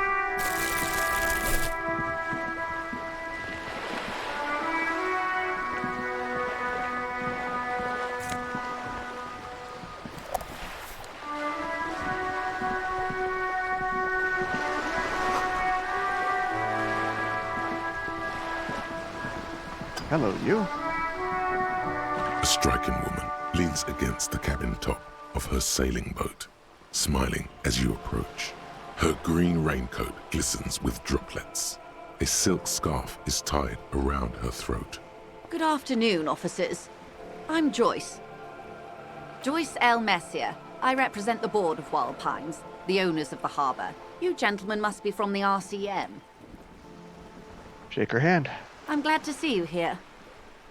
I was dispatched to handle a strike, not a lynching. Anything I can do to assist the RCM in this matter, I will, gladly. That is good to hear, madame. My colleague will take the lead on this interview. I should let you know that he is recovering from an unusual medical episode. Very unusual. But I can assure you of his ultimate competency. There's a trace of irony in his voice. Mischief, even. This is a tactic. How interesting. I wish you a swift recovery. In the meanwhile, you have my full cooperation, and the full cooperation of the Wild Pines group. Well, tell me about Wild Pines. What do you do? What we do? I'm afraid I don't speak for Wild Pines as a whole. It's a giant undertaking. There was a touch of discomfort there. She wants to merely represent. So tell me, what do they do? The Pines' core competency is logistics. Container shipping, freight, that sort of thing. See those airships there, blinking? Those are the shipping side of things.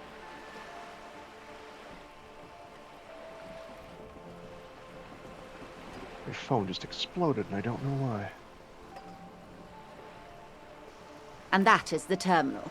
Another subdivision deals with energy, oil and gas exploration, offshore platforms. The Wild Pines Group is one of the original Revacholian Indo-tribes. Companies awarded royal monopolies by the king, the suzerain himself, centuries ago. The king is long gone, but several of the Indo-tribes remain. Got it. She nods. What can you tell me about this strike? Everything. Right up to, but not including, trade secrets. Well, what if I want to hear about trade secrets? First, you'd have to repeal the Emergencies Act of Trade in Elements. That gives me the right to silence. It's quite the octopus. I wouldn't want to disturb an octopus. Better let it be. I am glad you see it that way. To repeal the act would mean repealing the coalition government. The one that leases you the right to police West Revachol. You'd be shooting yourself in the foot, in other words. But I am derailing us. You wanted to know about the strike. What's your role in this, precisely? I believe the official title is Senior Labor Negotiator. In practice, I'm a grocery clerk. I relay the union's demands to Wild Pines and return with Wild Pines' counteroffer. And how are the talks going? They're not. That's the problem. The union stopped all negotiations a week ago, after that awful lynching took place. So the union's not talking. Now they won't even let me into the harbour. There's a 2-meter-20 racist behemoth blocking the gates. How were the talks going before the lynching? Let's say I was not making the kind of progress I'd hoped for when I first arrived. And when did you first arrive? I arrived 3 weeks ago. Yes, in the middle of February. The bay was still partially frozen then. I prefer to do these things on site, like the RCM. But the strike began in December. I wasn't the original negotiator here. I took over after Mr. Gaumont hit a wall with Mr. Clare, the union boss. Mr. Clare refused to speak with Gaumont despite concessions he'd granted the union in prior negotiations. This isn't the first time the union has gone on strike? Heavens no. There have been 2 prior strikes. Both times the union won significant concessions, including overtime pay and a medical plan. This time their demands are more, I guess you could say, aggressive. Oh, she's a corpo. Okay. Ludicrous even. It's meant.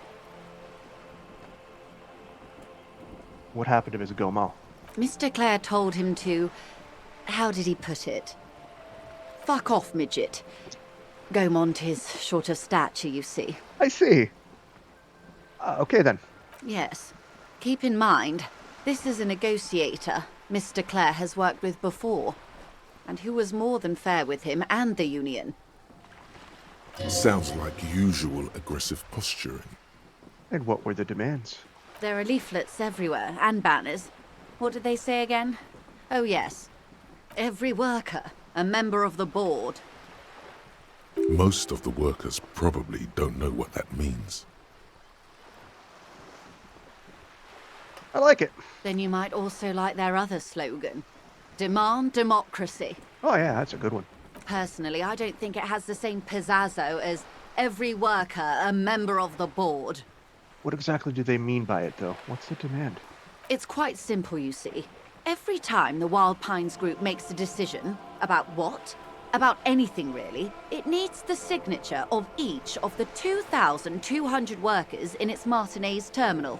That's a thing. Just so you understand, this is but one of 22 terminals owned by Wild Pines.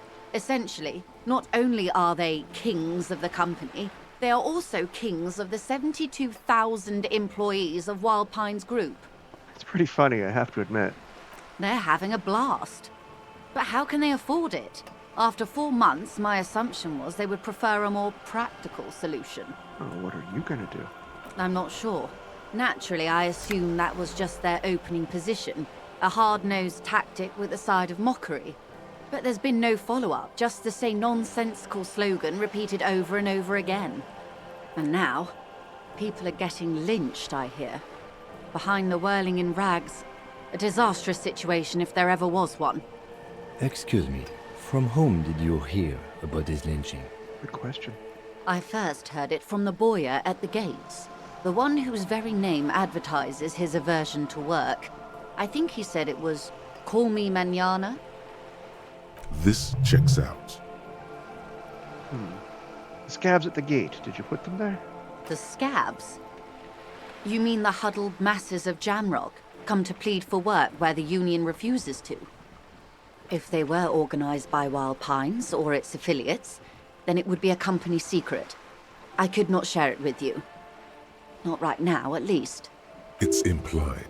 She's open to discussing this matter with you at a later occasion. Tell me more about this Union boss, Mr. Clare. Everard Clare is a man of the utmost integrity. If you can say one thing about him, it's that he always puts the interests of the workers first. Really? Of course not. Everard is fantastically corrupt. I imagine he has a thick, viscous goo where you and I have blood. He is the most corrupt individual I have ever seen, and I deal with men like him for a living. If there is anyone more venal, more irredeemably nepotistic, then it's his twin brother, Edgar. Wait, there's two of them? Yes. Edgar looks exactly like his brother, except for that lazy eye.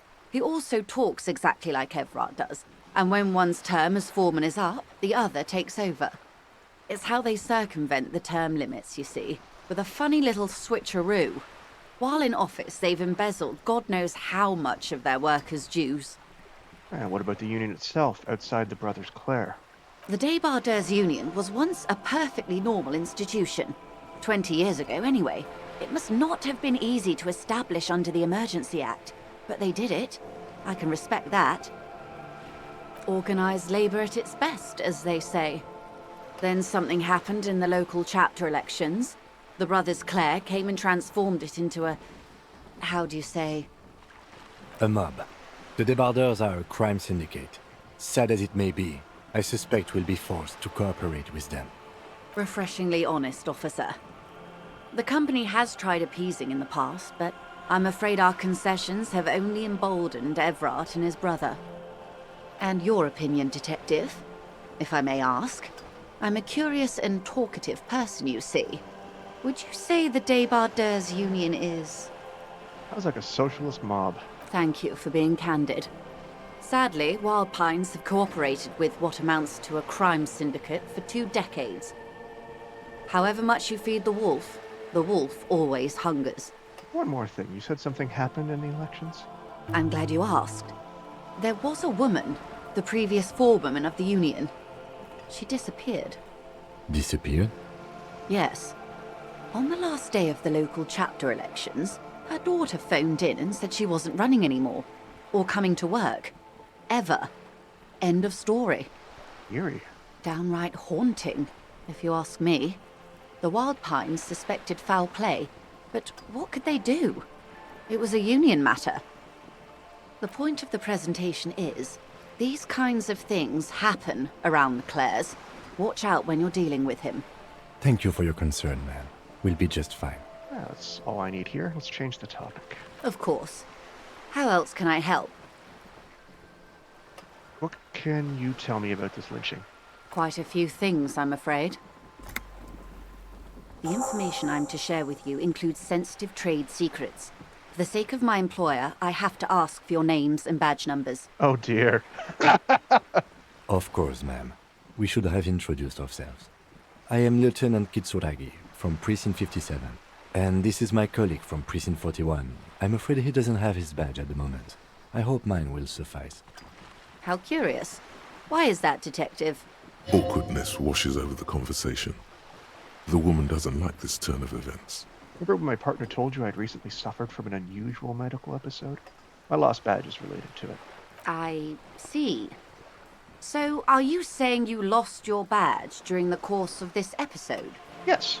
I can't hear you, darling. Speak up, please. After a night of heavy drinking, I lost all memory of my life in the world. Oh, dear. Some kind of encephalopathic amnesia. I don't even know how to respond. I do believe you, naive as that may sound. I simply can't imagine what you gain by faking such a condition. As I said, ma'am, his technique may be very unconventional, but he is an officer of the RCM. Of course, I sympathize, but I'm afraid I simply can't share anything more until I've seen that badge. Guess I gotta find my badge. Hang on. She's a professional negotiator. She should be open to some sort of mutually beneficial arrangement. Let's talk about something else until Of I do. course. But before we do, officers, let me be perfectly clear. The situation is extremely volatile. The sooner we can speak about this lynching business, the better for all of us. I'm afraid I can't say any more until we've taken care of formal process. She's a negotiator. Boom! Just float a favor at her. Insinuate. Really, there's some other way we demonstrate our law enforcement credentials? I will be frank with you. If I'm going to break protocol, I need to be able to justify it to my superiors. They're going to want to see something very tangible. Okay. You're in, but expect her to drive a hard bargain. Like what? Reports from inside Terminal B suggest it's a hub for the local drug trade. This is an open secret in Martinez. The Union controls the terminal, so it goes to reason. They're profiting from this trade. The company has tried looking into this matter before, to no avail. Perhaps someone with your authority and resources might turn over the right stones. Or you can recover your badge. Though if I may be blunt with you, it sounds like that may be a lost cause. Detective, a word in private before we continue. Excuse us for a moment, madam. Advanced race theory. Everything is calm in the eye of the race storm. Your mind is lucid and bright. The mind-bending phylogenetics appear more distant and, to be fair, a little ridiculous. The great race mystery has cleared up. All that's left to do is verbalize your thoughts. Go and talk to Measurehead about your newly found insights. That's, fantastic.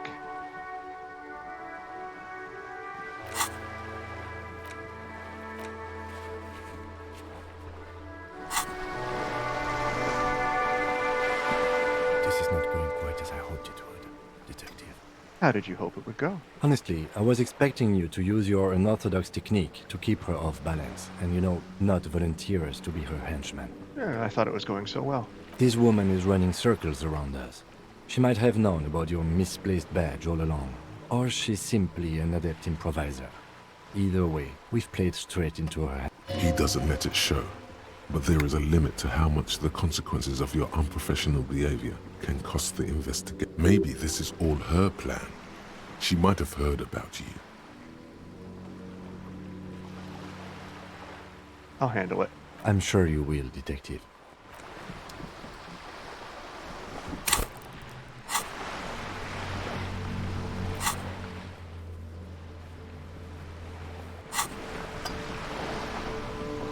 You're back.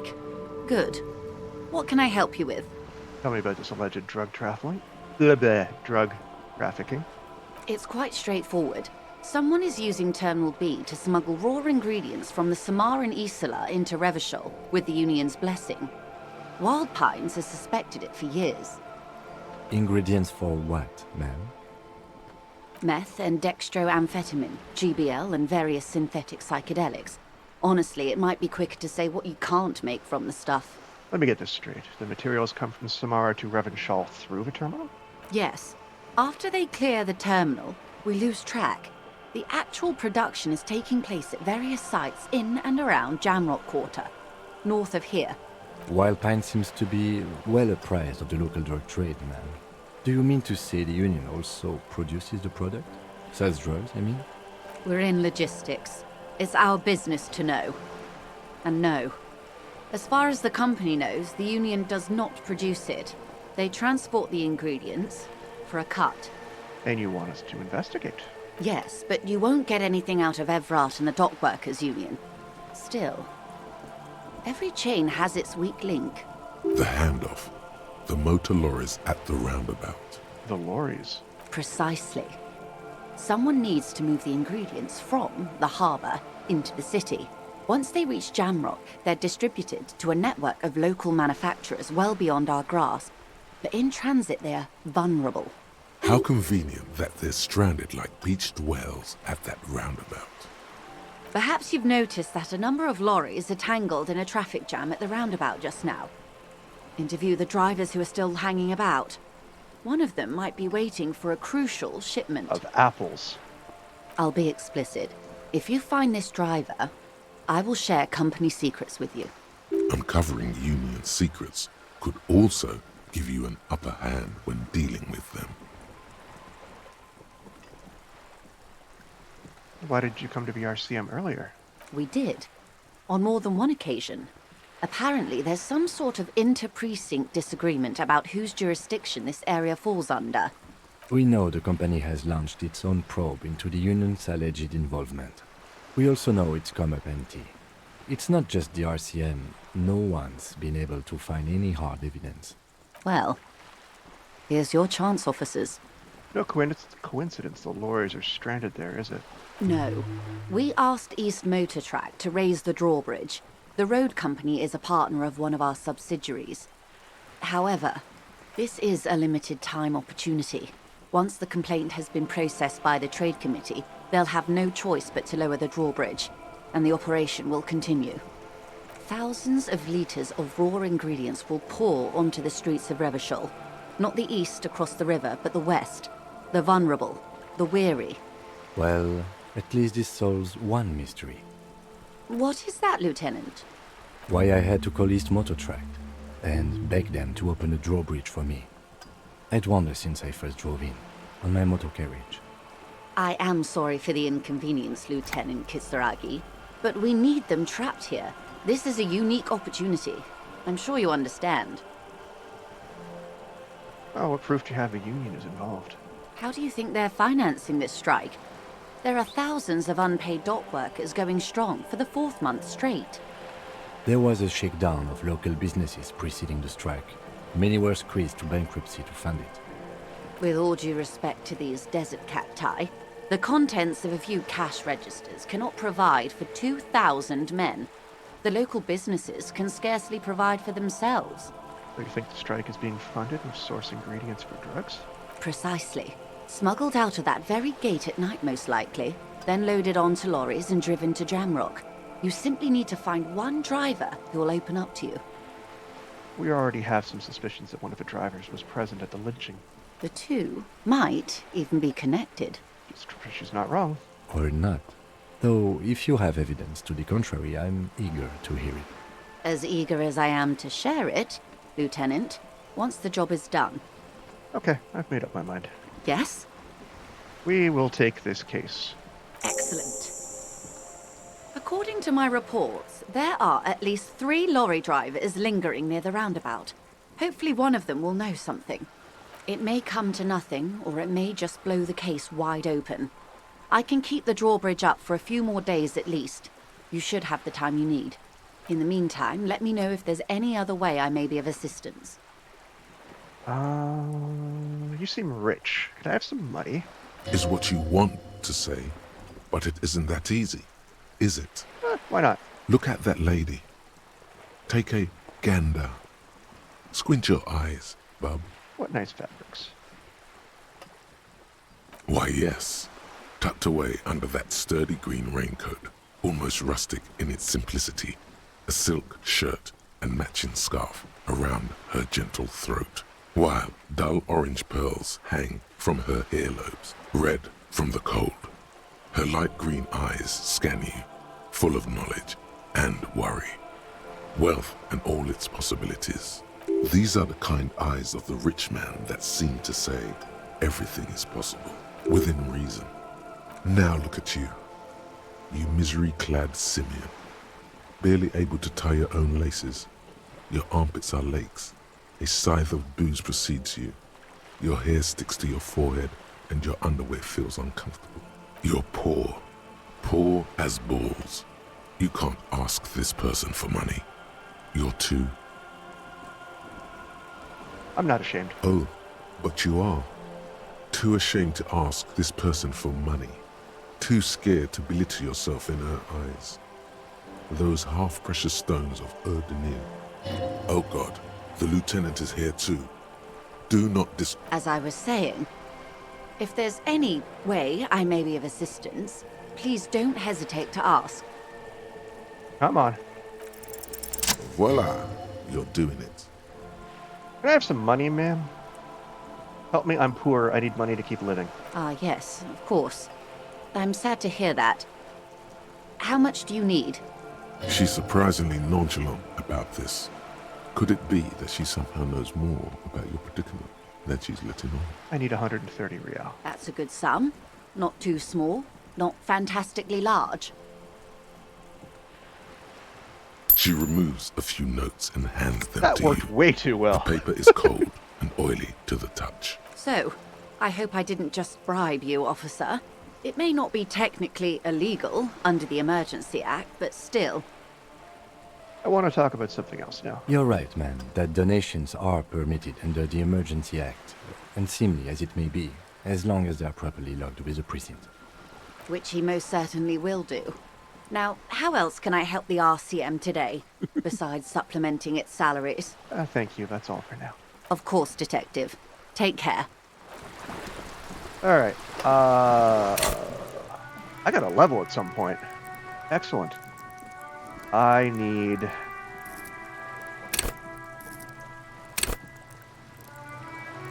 What do I need?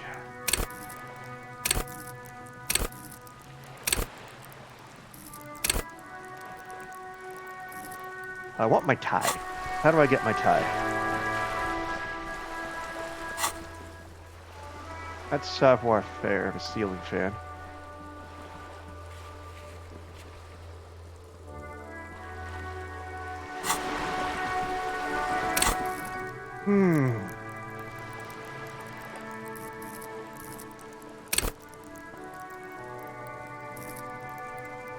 I'm gonna take a point in that, because I can...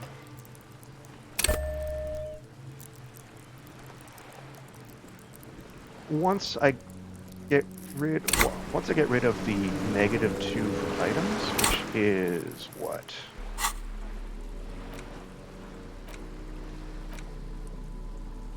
Once I get a pair of decent pants and shoes,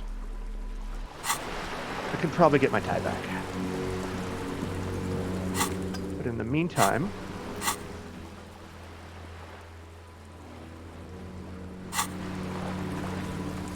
let's go pay for the damage I caused. That seems like a next step. And then let's go talk to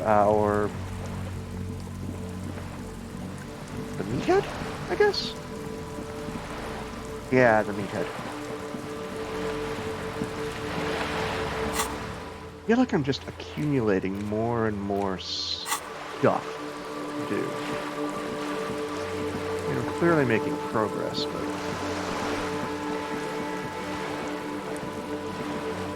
Although, like you said about police work, it's mostly just chasing down dead ends.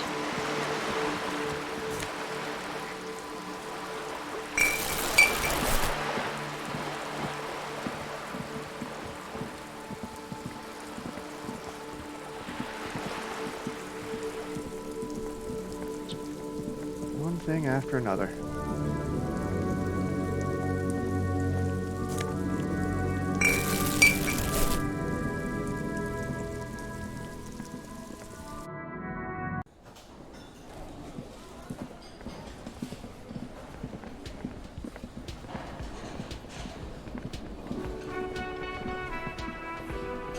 Can I help you? What about that money I owe? Yes. Have you got it? I have your money. Well? Here's 130. Sorry for your trouble. Great. Thank you, officer. That's all I wanted. Payment for services rendered. It's good you paid before 9 p.m., or your door would have been locked electronically. Please pay for each night in advance starting tomorrow. 20 real per night. I'll take a room here too. Of course. Always happy to have officers from the RCM as guests. Anything else I can do for you? Seen something here at the Whirling Guard, a thing I need to talk about. What thing? The mess hall is reserved for the Union? Yes, not the whole damn Union, thank God. Just the nastiest and loudest faction. They come here in the evenings. Dumb, unruly types. Think they're big shit. But they're good customers. They place big orders and always pay on time. Good for them. He hates the Union, but grudgingly recognizes its power over him. So he's directing his frustration at you instead. Retaliate. Shame you gotta suck up to the Union to stay afloat. I don't. I'm simply providing a service, or really facilitating the offering of services to paying customers, and it doesn't matter. I don't have to explain myself to you. We should find out who this Lord faction is, occupying the booth. Loudness means talkative, and we need info. How do we find them? We don't. We have to wait. They'll show up sooner or later. Men get hungry, even men on strike. You glance at the clock on the wall behind the manager. Huh. Why isn't, best not to nitpick. Was there something else? Because I have coasters to stack, and glasses to clean. Apparently, that's what I do now. Mysterious blue steel door in the back of the kitchen. Oh yes, that door, sure. There's nothing mysterious about it. It's just a door. You know what's behind it? No, I don't have a key. I don't know how to get there. And I don't care either. It's not like I've been wondering about it for 10 years. It's just a frick warehouse, probably. Or some boring storage space with a bunch of old junk and dust. Junk and dust. He's attempting to maintain an air of indifference. It's absolutely not convincing. I think you'd like to know what's back there. Fine, okay, a little. But my job doesn't leave me time for wondering about one locked door in one of the cafeterias I manage. So I haven't opened it. I have cleaned the whole place 100 times over, though, after the animals. And I haven't found a key, so good luck with that. There's something else I wanted to ask about. What? By the way, you should come back to this thing-based questionnaire if you see anything interesting in the whirling later. Goodbye. Hey, so we've been monitoring you internally, and now we know your Copo type. Wait, there's Copo types? Yes. Guess what's yours? Sorry cop? I'm sorry, I'm not sure. Yes, sorry cop. The cop who's sorriest. Let's make it official then, shall we?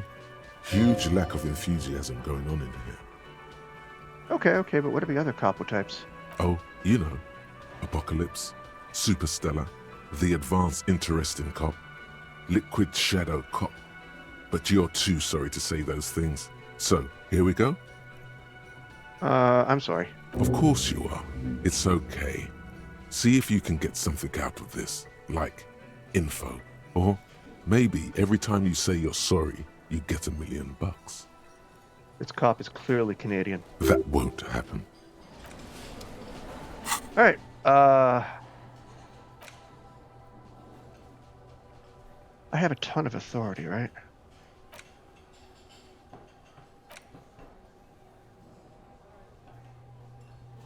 Oh, I need to unlock a new slot. Well, I might get rid of the racism in a bit. I'll come back after that.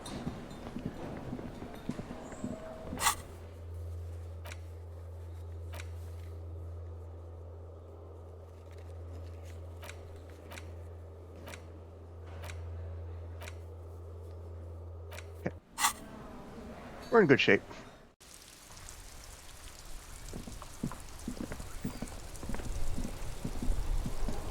Moving right along.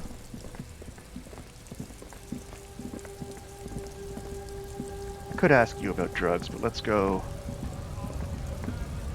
Let's keep on task.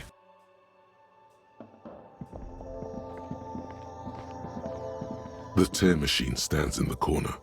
A sign says, 1 bottle equals 10 cents. Your bottles clunk into the machine, and the money appears with a satisfying jingle. You're a richer man now. Hot damn. It's something, and I will take something.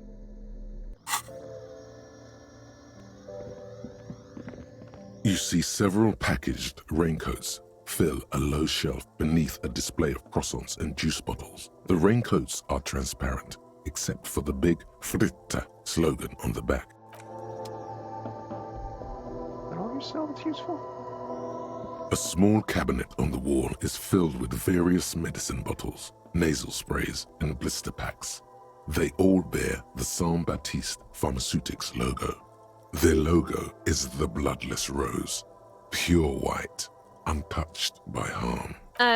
Just ask me if you need anything from Saint Baptiste. We don't stock prescription meds, but we do have Nosafed, Duramine, Magnesium, and Hypnogamma. Got it. So that's a source of drugs. That's handy.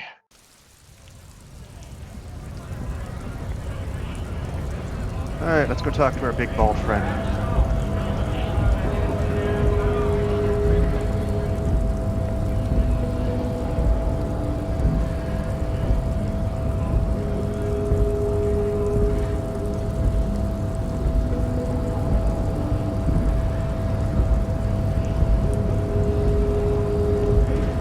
Measurehead.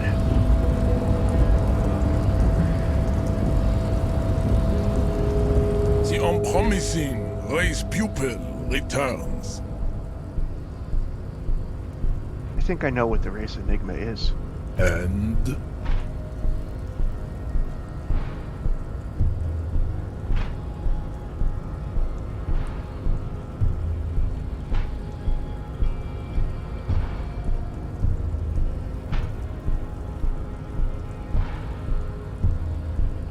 This dump is ready to be superseded by the... Yeah. Everyone can see that. It has little to do with the race enigma. Baby, don't be mean. Give him another chance. Anything for you, babe.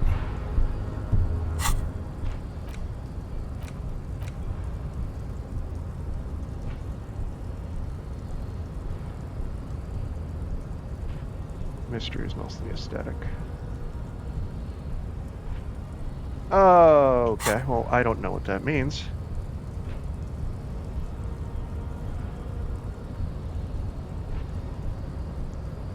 Paradoxically, you plan to supersede the Occidentals with their own race theory?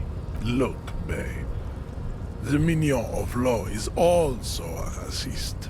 But his don't know. racism is basic and raw. My brain doesn't work like He that. thinks he has solved the great race enigma by describing a road mechanism of scientific competition. So unadvanced. The basic race education he received in high school has led him to think his phylum are the sole authors of race theory. An esoteric study reaching back to the ancient mass society of I'm bad at Pericarnassus. Over 4,000 basic racistes. I take pity on you. You clearly want to enter the harbor bad. Like a little boy who wants to go on the potty. I am a basic racist. I can press the button for you. It will open the door. At least I'm getting into the harbor. That's all I wanted. Very well. You may enter the door once. Our race conversation here has concluded. Finally. Let's go. Oh, okay. So, excellent. I am a basic racist.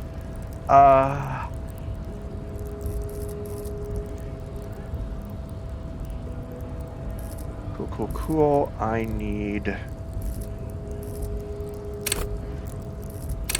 Let's do so.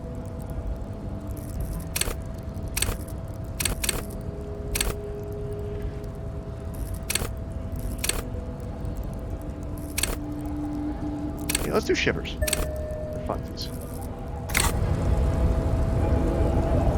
I'm sure there's an ideal choice, I just don't know what it is. Okay. Door 2. Are we in here? It does. Whose office did I just break into?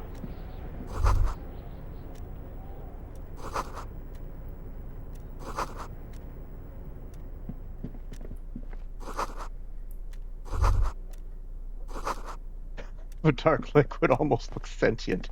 Wow, that's how you know it's good coffee. Alright, give me some healing.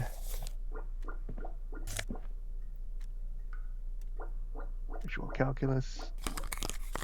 My drama, okay. Yeah, let's look more ridiculous. I'm into this. I am a super cop. Gives me +1, need office shades, and trauma -1. That's fine. That's fine. Postcard.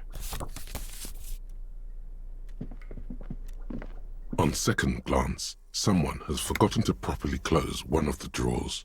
It's unfortunate for the Union to just leave their paperwork lying around like this. Really unfortunate. Let's see what's inside, he thinks. Open the drawer. The drawer opens smoothly. Inside is a well-organized selection of brown folders. Browse through them. Hundreds of documents containing logistical data. Two kinds of transactions stand out. Materials coming into Revachol from the outside world, from Muindi, Grad, and even Ilmara. And the same materials being handed over to companies inside Revachol. Kuron, Coal City, La Delta, and Jamrock are listed among the many districts where the imports are being sold. Anything interesting? It's hard to make sense of this thicket of company names, dates, quantities, and percentages. You try to focus, but the lines are getting blurry. Nope, we're gonna do it. Whatever's hidden here is hidden well. Concentration isn't enough. Only a trained accountant with a background in logistics would be able to really make sense of it. However, there is a little handwritten note stuck on the side of the drawer. I love little handwritten notes. What does it say? It appears to be a to-do list written in large, uneven capital letters. Remember, Leo, Everard's shoes, special whirling borscht, water Everard's plants, sweep office floor, more banners. All items on the list have been crossed out, and the note itself is crumpled. Look, Kim, a to-do list with a list of errands for Everard. Everard Clare, probably. The head of the Debarders Union. One of his aides must have left it. Nothing incriminating here. funny, but... The special borscht seems a bit odd in the list. Take another look. Remember, Leo, Everard's shoes. All items on the list have been crossed out. The drawer slides.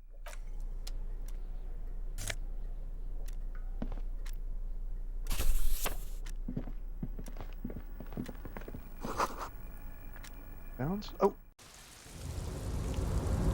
Oh. Okay. Looks like someone left his tarpaulin cloak hanging on the railing here. There is a white rectangle clearly visible on its back. This is your cloak. You can feel it. I think that's mine. Yes, it does bear the RCM insignia, and we are the only detectives in Why was I here? The service cloak issued to you by your station? Yes, I do. Grab it. As your fingers touch the tarpaulin, it almost feels like the cloak wants to deliver a message of comfort through your fingertips. I will shield you from the elements and give my life for yours. That's what the cloak is relaying.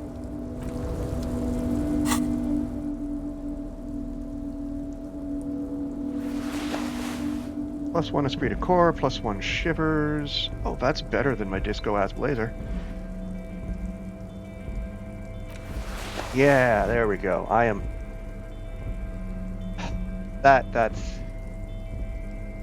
I'm a hero. Definitely.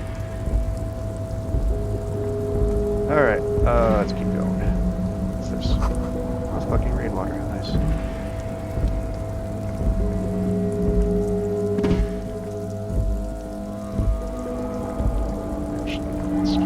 It's almost 9 o'clock, I think.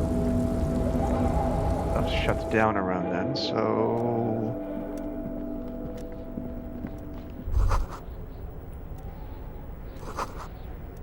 Oh, I'm trapped. Still no disco music, that's right. Well, disco is in your heart, man. Disco An is imposing relative. combination of a punch clock and a payphone is looking down at you. Trapped. I guess that was where I was supposed to go. Okay.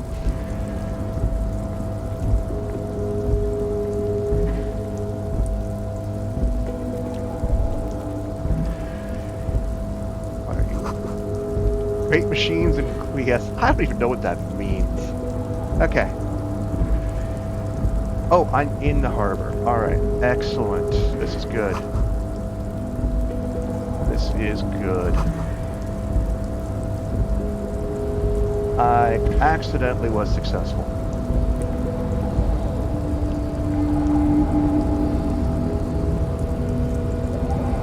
Let's go back this way and grab the bottles I saw.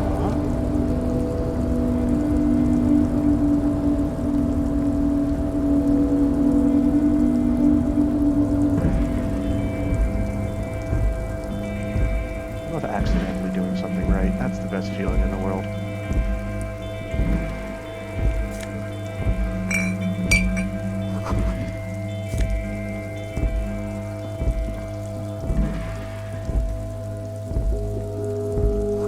At least 3 packs worth of cigarette butts. Okay. Give me that bottle. What's in here? This is the night watchman's booth. The name on the door reads, René Arnaud. Kim, I'm going to take a quick look inside. The door's open. If you must. But please hurry. We are pretty easy to spot up here. Nothing incriminating catches your eye. The cabinets are clean and their sparse contents meticulously organized. There's a framed photograph on the table. It's a black and white photo of a young couple out in a street fair. The man is young, dark-skinned, and dressed in a Royal Carabinieri uniform. The girl is smiling playfully. Why did you take that? Something about this man piques my interest. I think this can be a side thing. Fine. But let's move. I don't want to be seen. Too late, buddy. We've already been seen at least once. Alright, let's, Yep.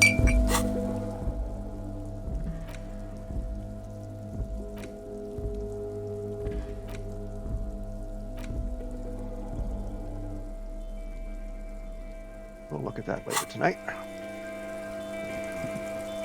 Kate can't get down there.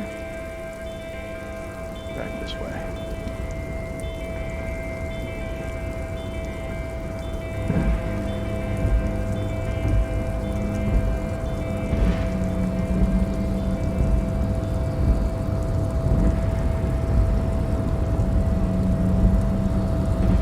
A rusting control panel with several knobs.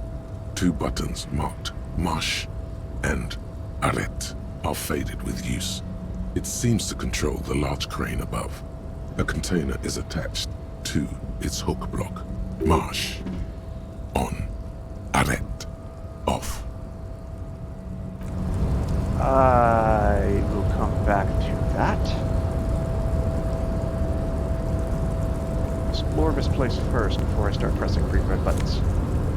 Money. For you. And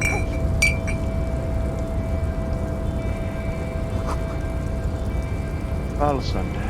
Okay. That way.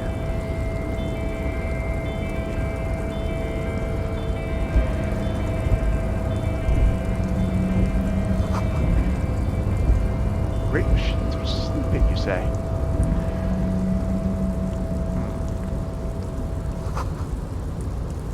Organized. Okay, it did get oddly quiet.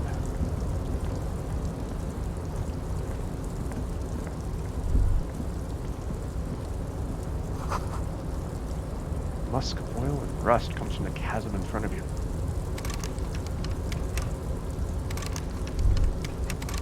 That's locked. Alright. Ooh, spare change.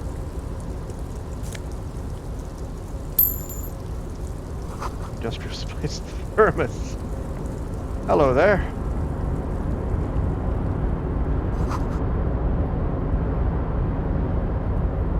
Container, container, I'll turn you nice and red. Container, container, put the logos on.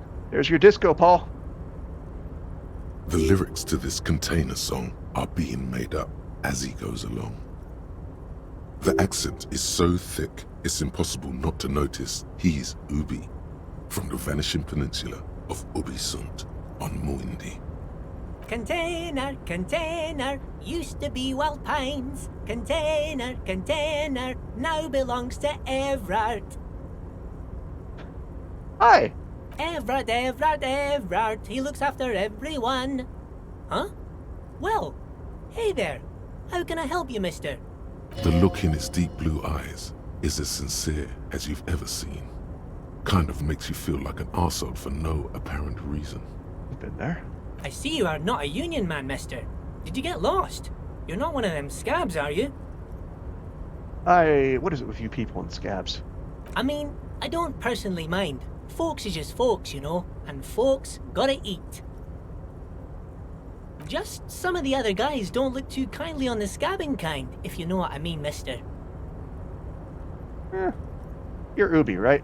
Oh, yes. Born and raised in Irish, mister. Mum had to leave my dad after he got a bit violent. Took us here to the new world. I was about 10 then. Too old to lose my accent then. People say us Ubis are up to all sorts of trouble with sheep and other animals and whatnot. I just want you to know there was never any of that where I come from. No, sir. Those are just nasty rumors. Thank you for confirming you're not a sheep fucker. Thank you for clarifying that, sir. Thanks, Kim. What are you doing with the containers? Oh, I'm just making some covers for them containers here. Yes, I am. Yes, I am. So it's easier for the crane operators to spot them. What's going on here?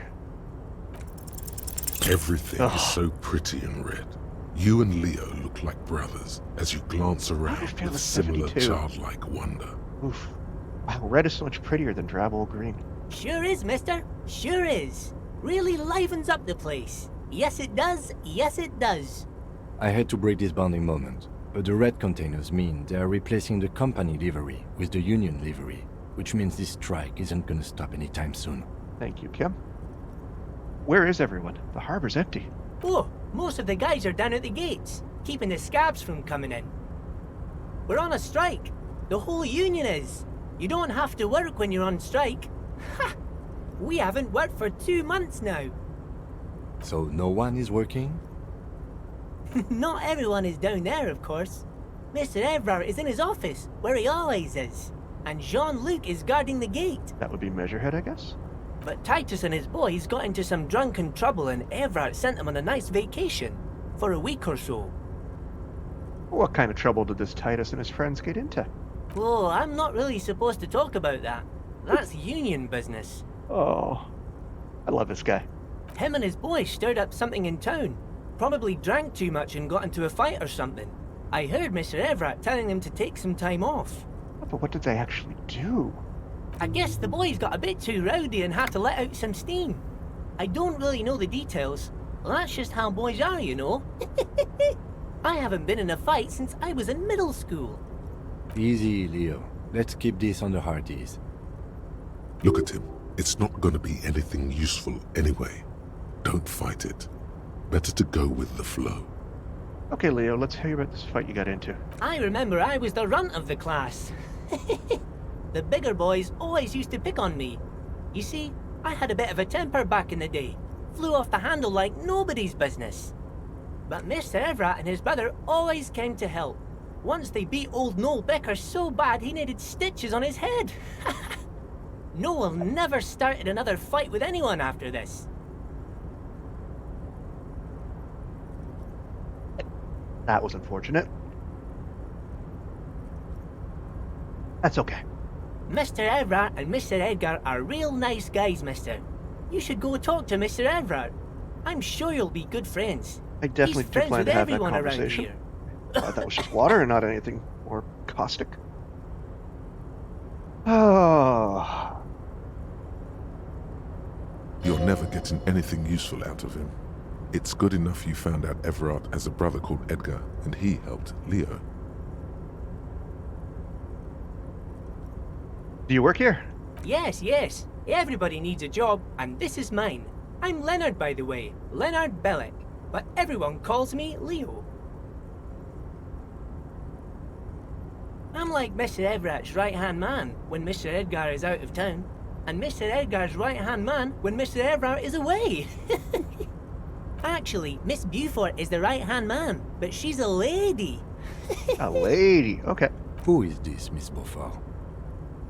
A real pretty lady with a skin like those Douai Sucre candy bars my missus likes so much. Them are real nice to suckle on once the dinner is done and me and the missus sit down beside the radio.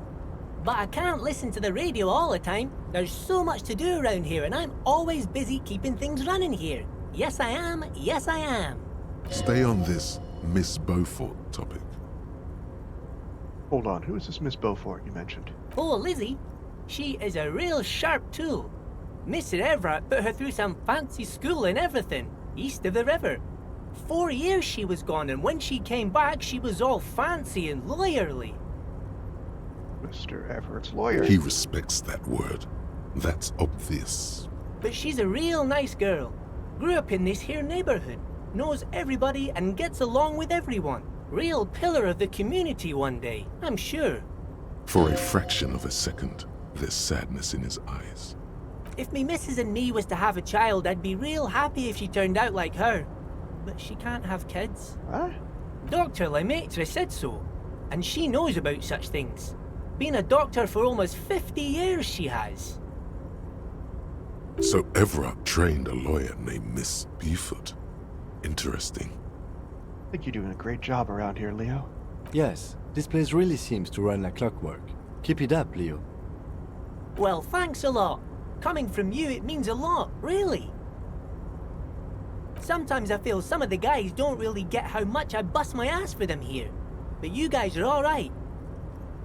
The white rectangle on your clothes might not mean an awful lot in Martinaise, but the recognition from an authority figure made Leo's day. Nice. Are you the Leo who wrote the note to make more banners? Oh, yes, yes. I leave all kinds of notes for myself. That old head of mine ain't so good at keeping things in no more. I almost forgot about the borscht. What was that about the borscht? Oh, yes. I've been taking special whirling borscht to the men every day since the strike started. Ah. It's very, very good. Makes a man feel so warm and happy. I feel like I could take on Mr. Renadan's boar dogs every time the lunch is done. What do you mean by taking this soup to the men? Is it for striking? Yes, yes. I'm taking it to them. The borscht keeps them happy and in fighting spirits. Makes you all warm inside. They brew it in the whirling in rags. Something's off about this. I'm gonna look into it. Oh, sure, mister. Sure. You do that. Yes, sir. Another... Okay, another loose end. What's in that container over there? Oh, that one. That should be empty as far as I know. Lots of containers here have nothing in them. They're just waiting to be loaded up. Excellent. Well, I'm looking for the leader of the Dockworkers Union. Oh, you want Mr. Everard then? He's an awfully nice fellow, he is. Him and his brother are both nice fellows. They've lived their entire lives in this here neighborhood. Guys like Mr. Everard and Mr. Edgar, his brother, are real good guys. Made Martinez what it is today. Mr. Everard and Mr. Edgar and I went to the same school we did when we were boys. Easy now, Leo. I just want to know where I can find this man. Oh, Mr. Everard is where he always is. In his office, of course. Oh, thank you. I'm off. Bye-bye now. That is a genuinely nice person. I like him. Get in here.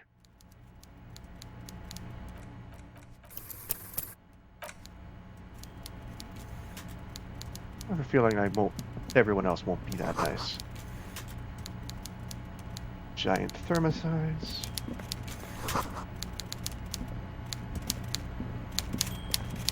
You must be Mr. Everett. Wow, you're a big fella. Kingpin.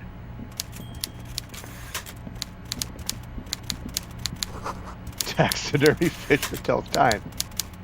Oh, I wish. Beautiful. Before you is a walrus of a man seated behind a large desk. He looks up from his work, not the least bit surprised to see you. A walrus of a man. That's a description and a half. With great effort, he straightens himself up in his chair, yet says nothing. He simply stares at you. You in charge of the dock workers? Welcome, Mr. Dubois, Mr. Kitsuragi. It's good of you two to stop by. Please, have a seat. I'm Everard Clare, head of the Debarders Union here in Martinez. I'd offer you my hand, but unfortunately my health prevents me from getting up. You understand? He looks extremely comfortable. The tiny folding chair, on the other hand, looks like a torture device. You go ahead, detective.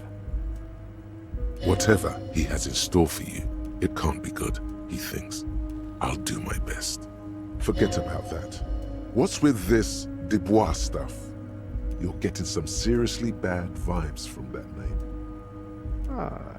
Why are you calling me Mr. Dubois? Please, Mr. Dubois, let us converse in a civilized manner, as equals.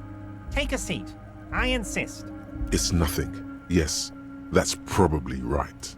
It's nothing. Forget about it. Filter it out. He's trying to throw you off your game with this Dubois nonsense. Don't give him the pleasure.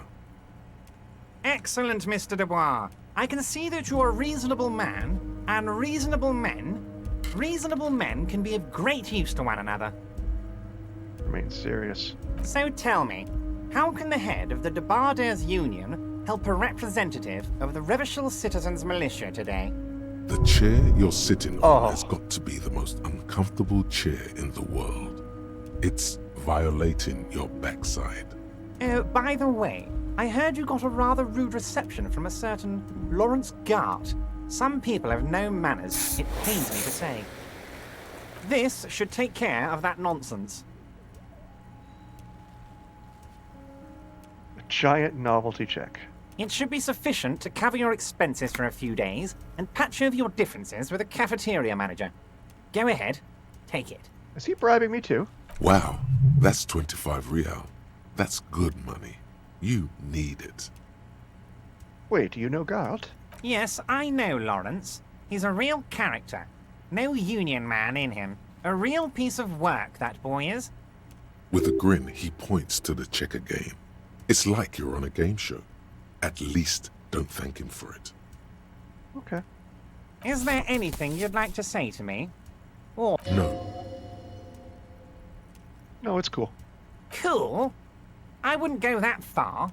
I'm sure there are cooler things than I thought that delivering was a internal. comically oversized novelty check to a cafeteria manager. But, sure, if that's what's cool nowadays. Now, I'd like to set your mind at ease about one other matter. How does he Your know lost everything? gun. Let me assure you, Union people are on it as we speak. I've got my best hounds looking for that lost gun. His slug-like lips move, but all you hear is an echo. Lost gun. The world is swallowed by a black hole of fear. Only 2 words escape its gravitational pull. Lost and gun. How do you know about my lost gun? I know everything, Harry. Right now, Harry? I know that you're worried. Don't Harry be Dubois? worried. Everything's going to be all right. Harold Dubois? It's not like you left it loaded. You didn't lose a loaded gun. Local children aren't out there playing with it right now, pointing it into their own mouths. It's in a safe place. I just know it. I have a feeling freaks me out. everything's going to be all right. Kim? Kim? Officer, we will deal with this later. We don't need Mr. Clare's help with this.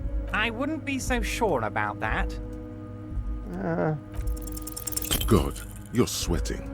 Your knee is jerking. You're about to cry, aren't you? You're about to cry because you lost your gun and those children are gonna shoot themselves with it. I'm not about to cry. Mr. Dubois, you don't look so good. That's a dick. What is this, Mr. Dubois? He keeps repeating. What is he trying to pull here? You need to cool the fuck down. Chill. Mr. Dubois! Mr. Dubois! Harry! Sliding down the chair like a jello shot. I've been there. Mr. Dubois, are you okay? Can I get you a glass of water or something? Are you having some Comically kind off of the medical rails. emergency? Maybe you could use your hands somehow, in a kind of throw-in motion, like you're throwing that Mr. Dubois act right back at him. He's Mr. Dubois. This chair's uncomfortable. I could use that glass of water. What an odd demonstration of... you got me, Harry. I don't even know what. As entertaining as it was, I'm afraid we're wasting our time. And I'm an extremely busy man, as I'm sure you are too. Okay, enough. We are here to ask you some questions pertaining to a murder investigation. Quick, here's your window. Get yourself together and ask him questions. Police, it is about time to stop embarrassing yourself. Questions will help you regain some of your lost dignity.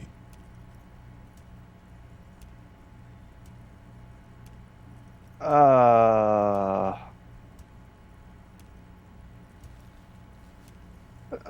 want to talk about the hanging. Oh, of course. That's your main thing here. That's why you're in Martinez. I know everything that goes on around here, and I would love to discuss it with you. I mean, it's no secret that the lynching is connected to the strike. So much to talk about. Honestly, it's been weighing on me so heavily. I understand you need to interview me. I sense there's a but. But there's a thing that's been keeping me up at night. I want to talk about the hanging. I mean, if we could just calmly talk, exchange information, we could blow this thing wide open. Yes, that sounds good. Let's do that. But I can't think straight with this thing weighing on me. You're police officers, aren't you? I have a crazy idea. You guys are basically door-opening machines. Incredibly talented at opening doors. That's a piece of shit. I've opened a few doors in my life. And I'm sure you're going to open this one with flying colors, Harry.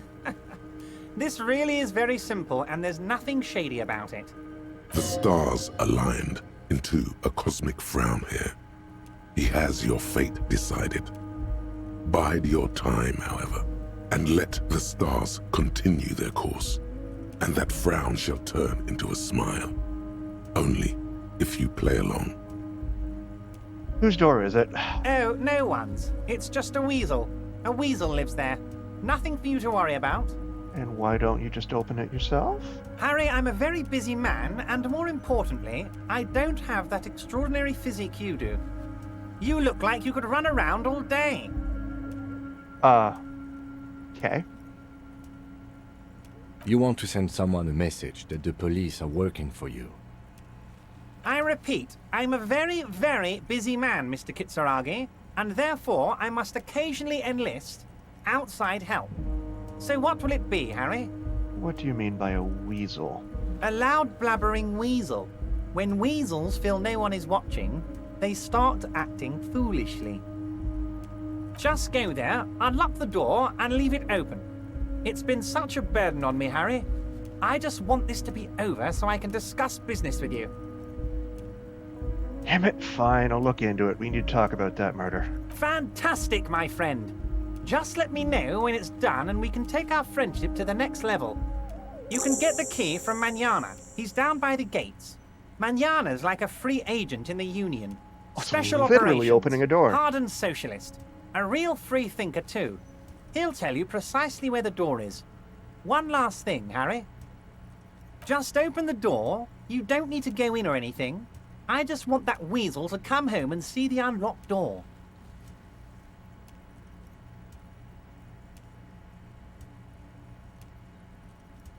Aren't you going to ask me how I got in? No.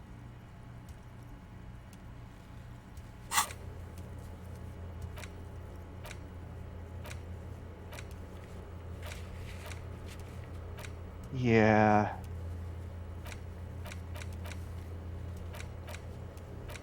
Let's run with what I have. All right. I'm going to leave now, but we might talk again later. Wait. You need this to get in and out through the gate. Great. Wouldn't want to get stuck in here. Here. You're one of us now. A real red and white Union man. Take care, Harry. I'm a Teamster. Excellent.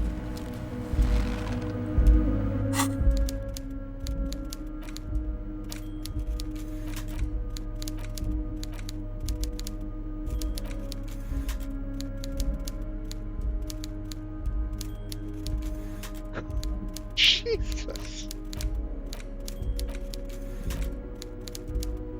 Okay. Well, let's go talk to La Manana. Find out what door I'm supposed to open. That seems like my next step, because I need to get that body down.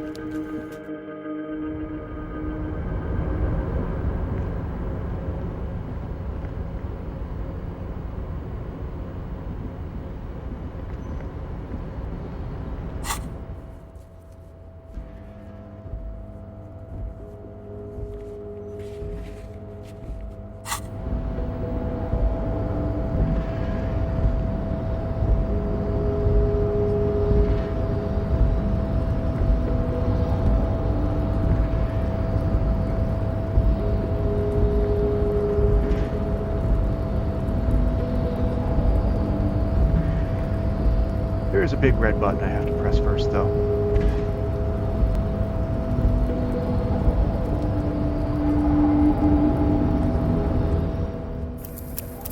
Yes, I'm probably a dirty Saints cover. A rusting control panel with marsh. With a loud grind, the crane shifts overhead, moving a massive metal container through the air.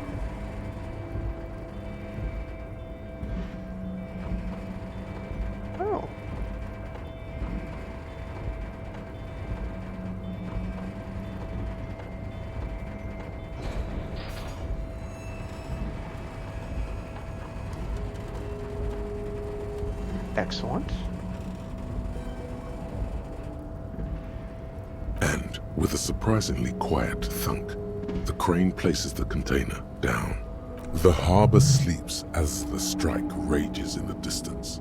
The crane can rest again, now that its purpose has been fulfilled. Let's appeal to the machine spirits. Understood. The rusty control panel grows warm to the touch, then grows cold. It is finished. I can't see how that was worth the ruckus, except for seeing the crane in... How was that worth the ruckus, my friend? There's a door here. Before you stands a cargo container, just one of many in the yard. I think there's something special about this container. You do? Because I don't. Why not? There are a million containers here. Why are you fixating on this one? It was hanging from the crane. You just picked one out because you wanted to interact with a cargo container. I feel like I'm being targeted. We are not here to interact with containers. We are here to talk to the Union, right? You attempt to turn the handle. To your left, the lieutenant considers your actions. Okay. Well, that's probably important. I'm probably going to come back to that at some point. Everything is important. Alright, journal-wise... Yeah, let's go find Mignota.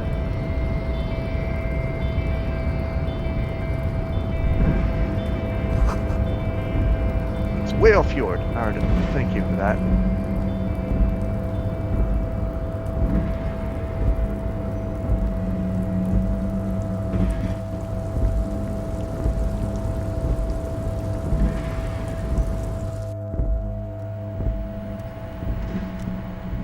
Let me out.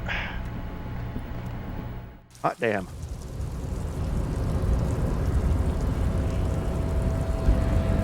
Hello, sir.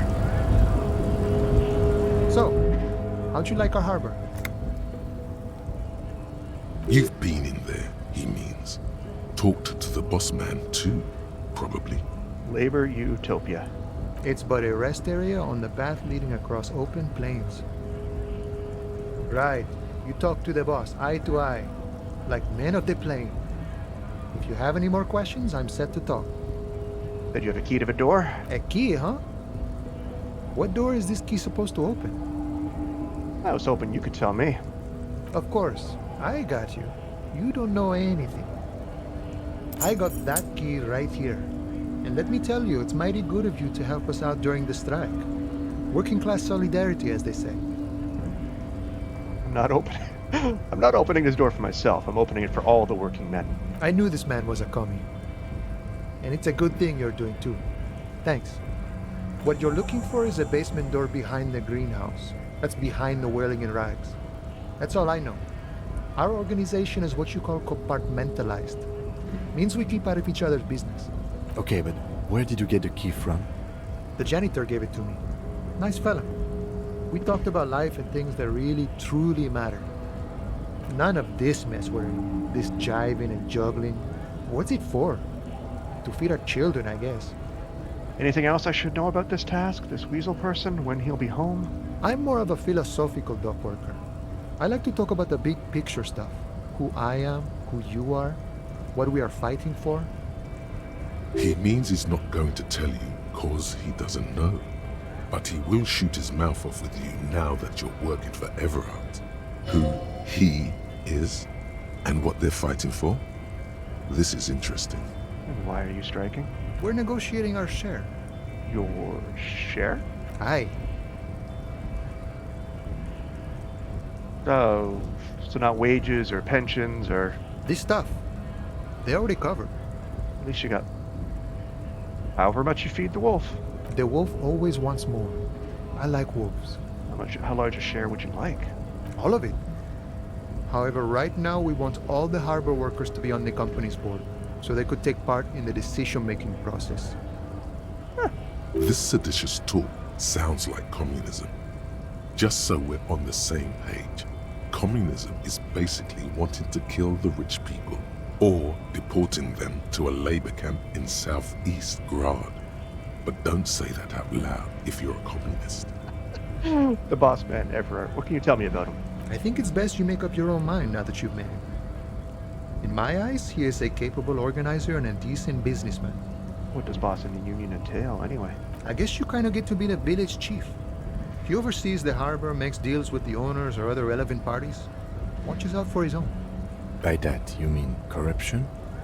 By heavens, why would he not be corrupt? We live in a harsh and disordered world, see? And in this world, the old man is corrupt for our benefit, and we know it. Appreciate it even. He is, personally, not too lavish. You're right, he's very ascetic. Okay, he's reasonably lavish, sure. That's his prerogative. It's not like you want a saintly demeanor on a corrupt motherfucker. That would be a manipulative illusion. He's not wrong. Besides, there are no non-corrupt systems in the world anyway. And moralism is the most corrupt of them all. Not you would like to say. But then there's that weasel door. This man has political theory, and it has not failed him today. Got the picture. Let me ask you something else. Sure thing. This was great. You feel mentally reinvigorated. Any idea who killed the hanged man? The mercenary, eh? Who could have killed him? That's indeed the question. Why even do such a thing? You know what? No, let's change the topic. The man whispers a jaunty tune. A coastal breeze ruffles his hair. Good talking to you. Gotta run. Hey. Psst. Who, me? Yes, you. Word on the street is you're ready to start building communism again. How come there's word on the street?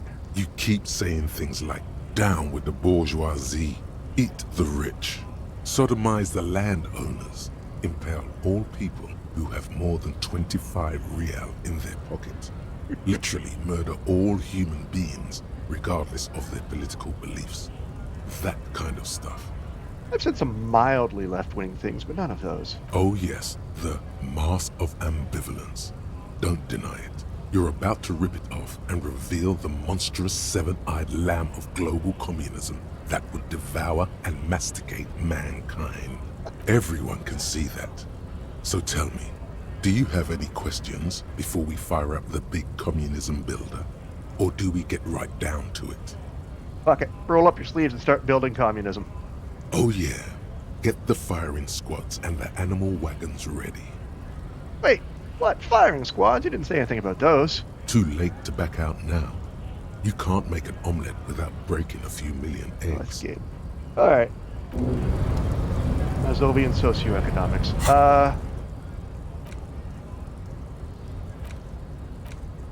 So I'm going to research that at night. And I'm going to drop this nonsense.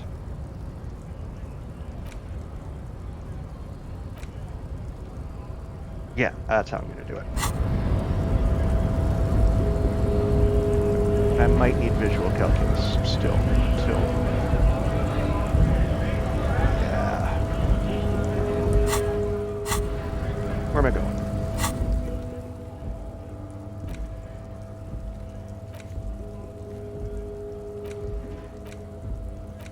Let's go visit the Whirling in Rags again.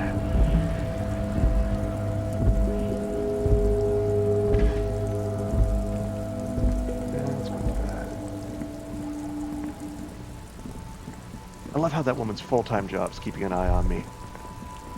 He's been sitting there for a good 12 hours. All around you, rain falls on the great city of Revachol. Rain drips from the eaves and floods the gutters, washing the filth away. The spring thaw must be here. The snow is melting. What am I doing?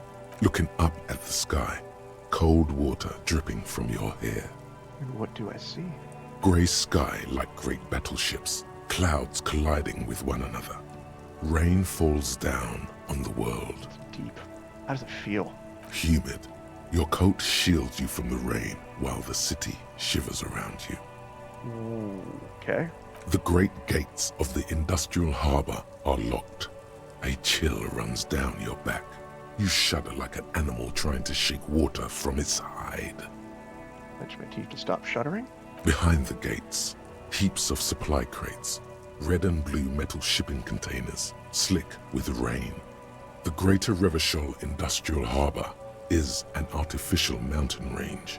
Immense wealth resides within, and immeasurable poverty in its shadow. And beyond that? La Drusienne, King Dries passenger harbor. Cruise ships flanked by dock-ons, cranes watching over the mouth of the river distributary. Well, what's across the distributary? Couron, the lower middle class. Distributary after distributary cuts the city blocks in half. 7-story buildings trail off into the rain. A silvery curtain of rain over the houses. The class divide. You have never been there. They don't need the law east of the river.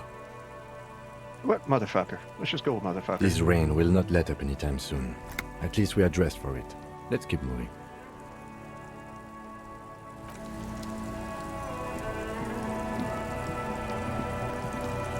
Alright, I need Everard's help, so...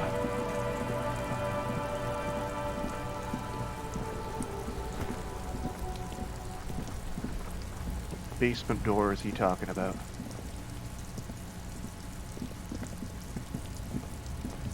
An inconspicuous pile of the roofing material.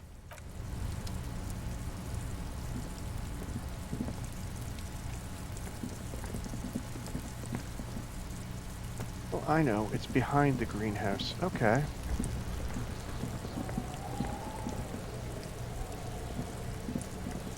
So I've got to go around that stupid fence.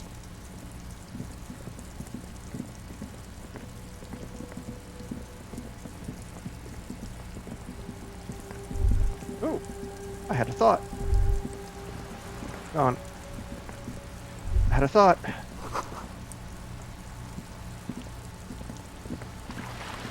I love how my thoughts come and go geographically.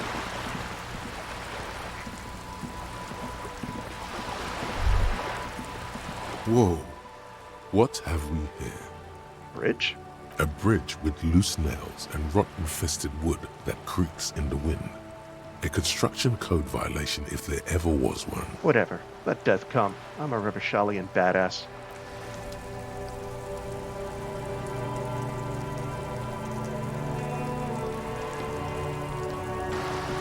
That was some weird camera stuff.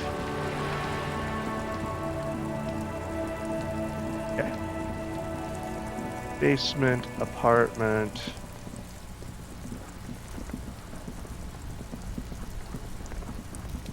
This must be it.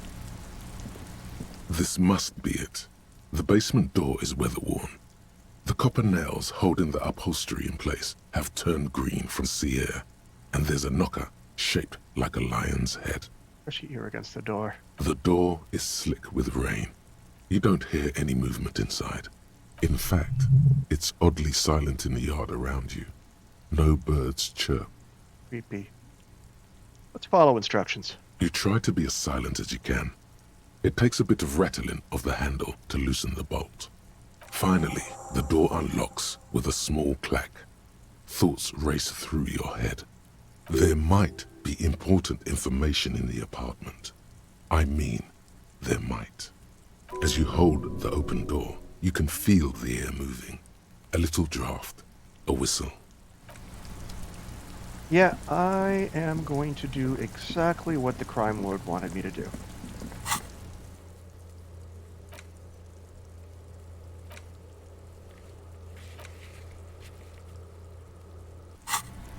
Let's see if I can get some union men, and I'll visit the cook and see what's going on from there. Those are my next two little tasks.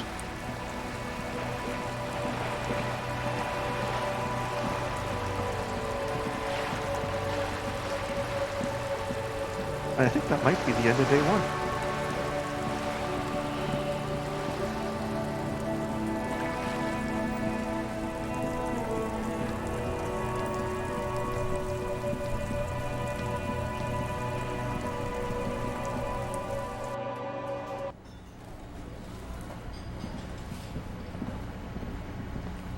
Maybe I can talk to here. It's very busy now.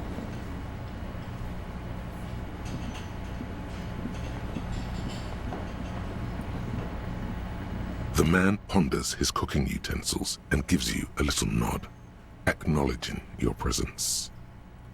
You know what's behind that door? He looks up at you, then looks away quickly, shrugging and muttering something to himself. Shrugging is an international sign for, no, I don't know what's behind that door. Leo says you're friends with Mañana. Is that true? The mention of Mañana gets his attention. He smiles and delivers a whole slew of unfamiliar words and lively gestures. Then he falls silent again. They're friends.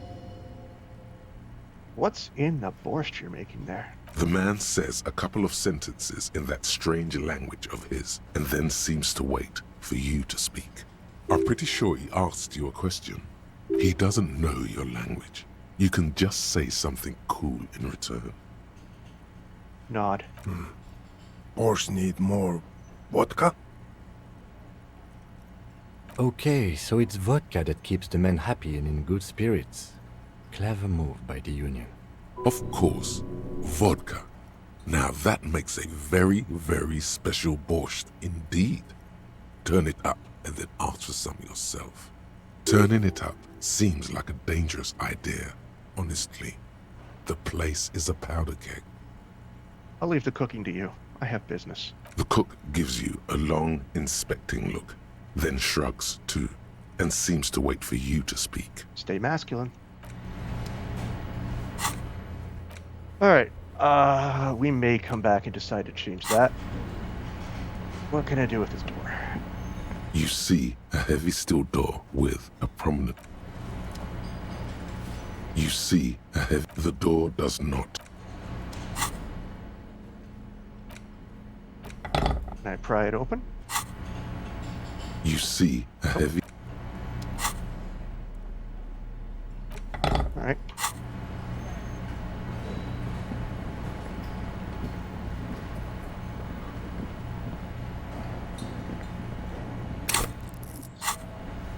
Anyone that I can talk to here that'll talk to... Give me the time of day.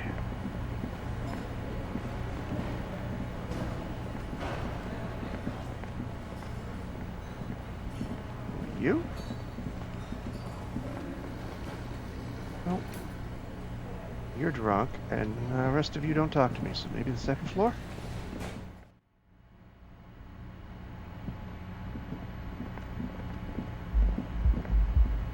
Yeah, we're good. Alright.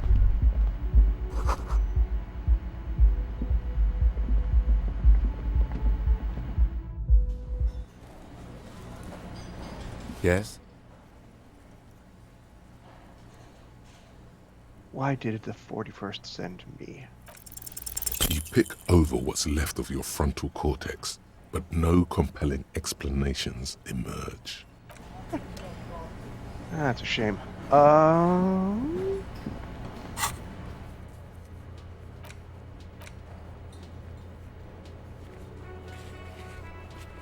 I didn't show up tonight,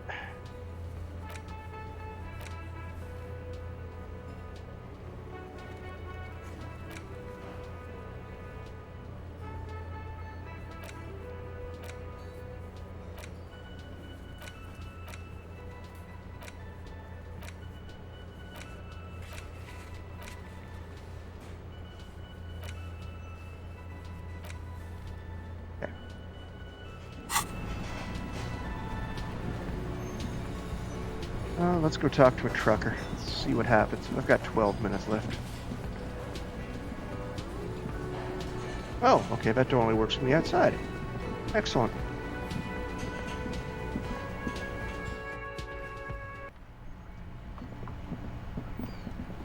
Now let's talk to the trucker. I'm pretty sure this guy's not involved.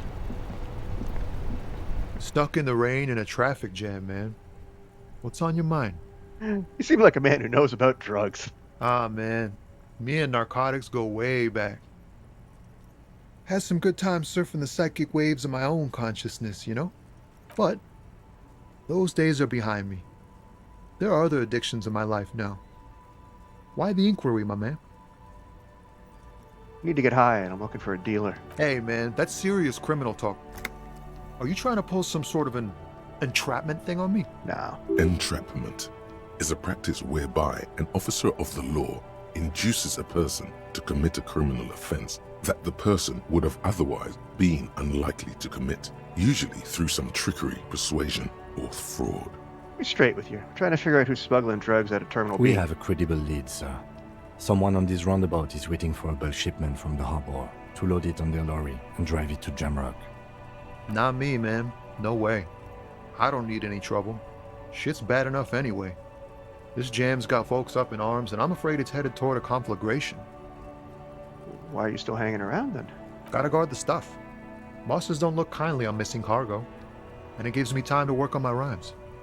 A rhymesmith? This is quite credible. It goes with its cadence and way of speaking. Who do you think could be conducting the drug trade then? Look, man, I try to stay away from the criminal underbelly of Revachol. I'm a guest here. You really need to find another man to probe with those questions. Wait, there's something here, stored away in some dusty corner. It starts like... A mirror's temperature is always 0. It's ice in the veins, its camera is an X-ray. Whoa! What else? Chalice held out to you in silent communion. Silent communion? That's good. Gaspingly you partake of a shifting identity never your own. Dang! That's some great shit. You came up with that yourself. I'm just a vessel for them to use, my friend. Right. But really, no bullshit. That's great stuff. I sort of want to know if it's yours. I don't really know. No matter. Great verse is like that sometimes. Ephemeral. You might not look it. Seems you have some literary chops. Maybe there's hope for me yet. That's a strange compliment. Just messing with you. It's cool. You're an okay guy. For a cop. For a cop? They're more often into fists than rhymes, see? Let alone honesty in verse. In a small office behind the old military hospital, hunched under the green glow of his desk light, Officer Hans Blau browses through a test print of his Futurist magazine. It's called The Futurist. The typeface on the header is too small. Doing what little I can to do right by people. Well, you've given me some hope, I guess. You found some common ground with this man. Even impressed him. The next time you look in the mirror, though, remember those words. That's all for now. Bye-bye. Why does art inspire you so much? It does, yes, but what is art? Excellent question. Art is a diverse range of visual, literary, auditory, and performative creativity. It's an expression of imagination and technical skill. Additionally, it's history, criticism, and pure enjoyment. In short, art is the highest form of human communication, representation, narrative, emotion, and agency intertwined. Would I fit into the art world? Have you looked in the mirror lately? You have the exact features of a savage art critic, with that beard and those clothes, disheveled and prophetic. Perhaps you should try to critique architecture too. Is architecture also art? Of course not. It's autism, box drawing, masturbation with a ruler and a sextant or whatever they use. You should demean and criticize the genteel institution of architecture while extolling the virtues of the pure arts. What about music? Only the most experimental kind. I guess I have been feeling critical lately. Yes, you seek substance. No vapid representations and reproductions of social mores as made manifest in stuffy biennials. We're talking real, living art here. Become the art cop. Half art critic, half cop. Wait, but don't I have to be 100% cop to get the case finished and all that? Quit being so indecisive. What are you going for here? Some kind of indecisive and camp aesthetic now? Strike a bold shape here. Go art or go home. Okay, if 50% art critic is what's needed to free me from rote repetition, so be it. Exactly. It's not only your duty to only catch the criminals off the street, you must also apprehend criminals of the printing press and the gallery, the trite and derivative artists and writers of the world. Go ahead and provide savage criticisms, art cop. The world is yours to rip to pieces and reassemble. That's definitely a thing.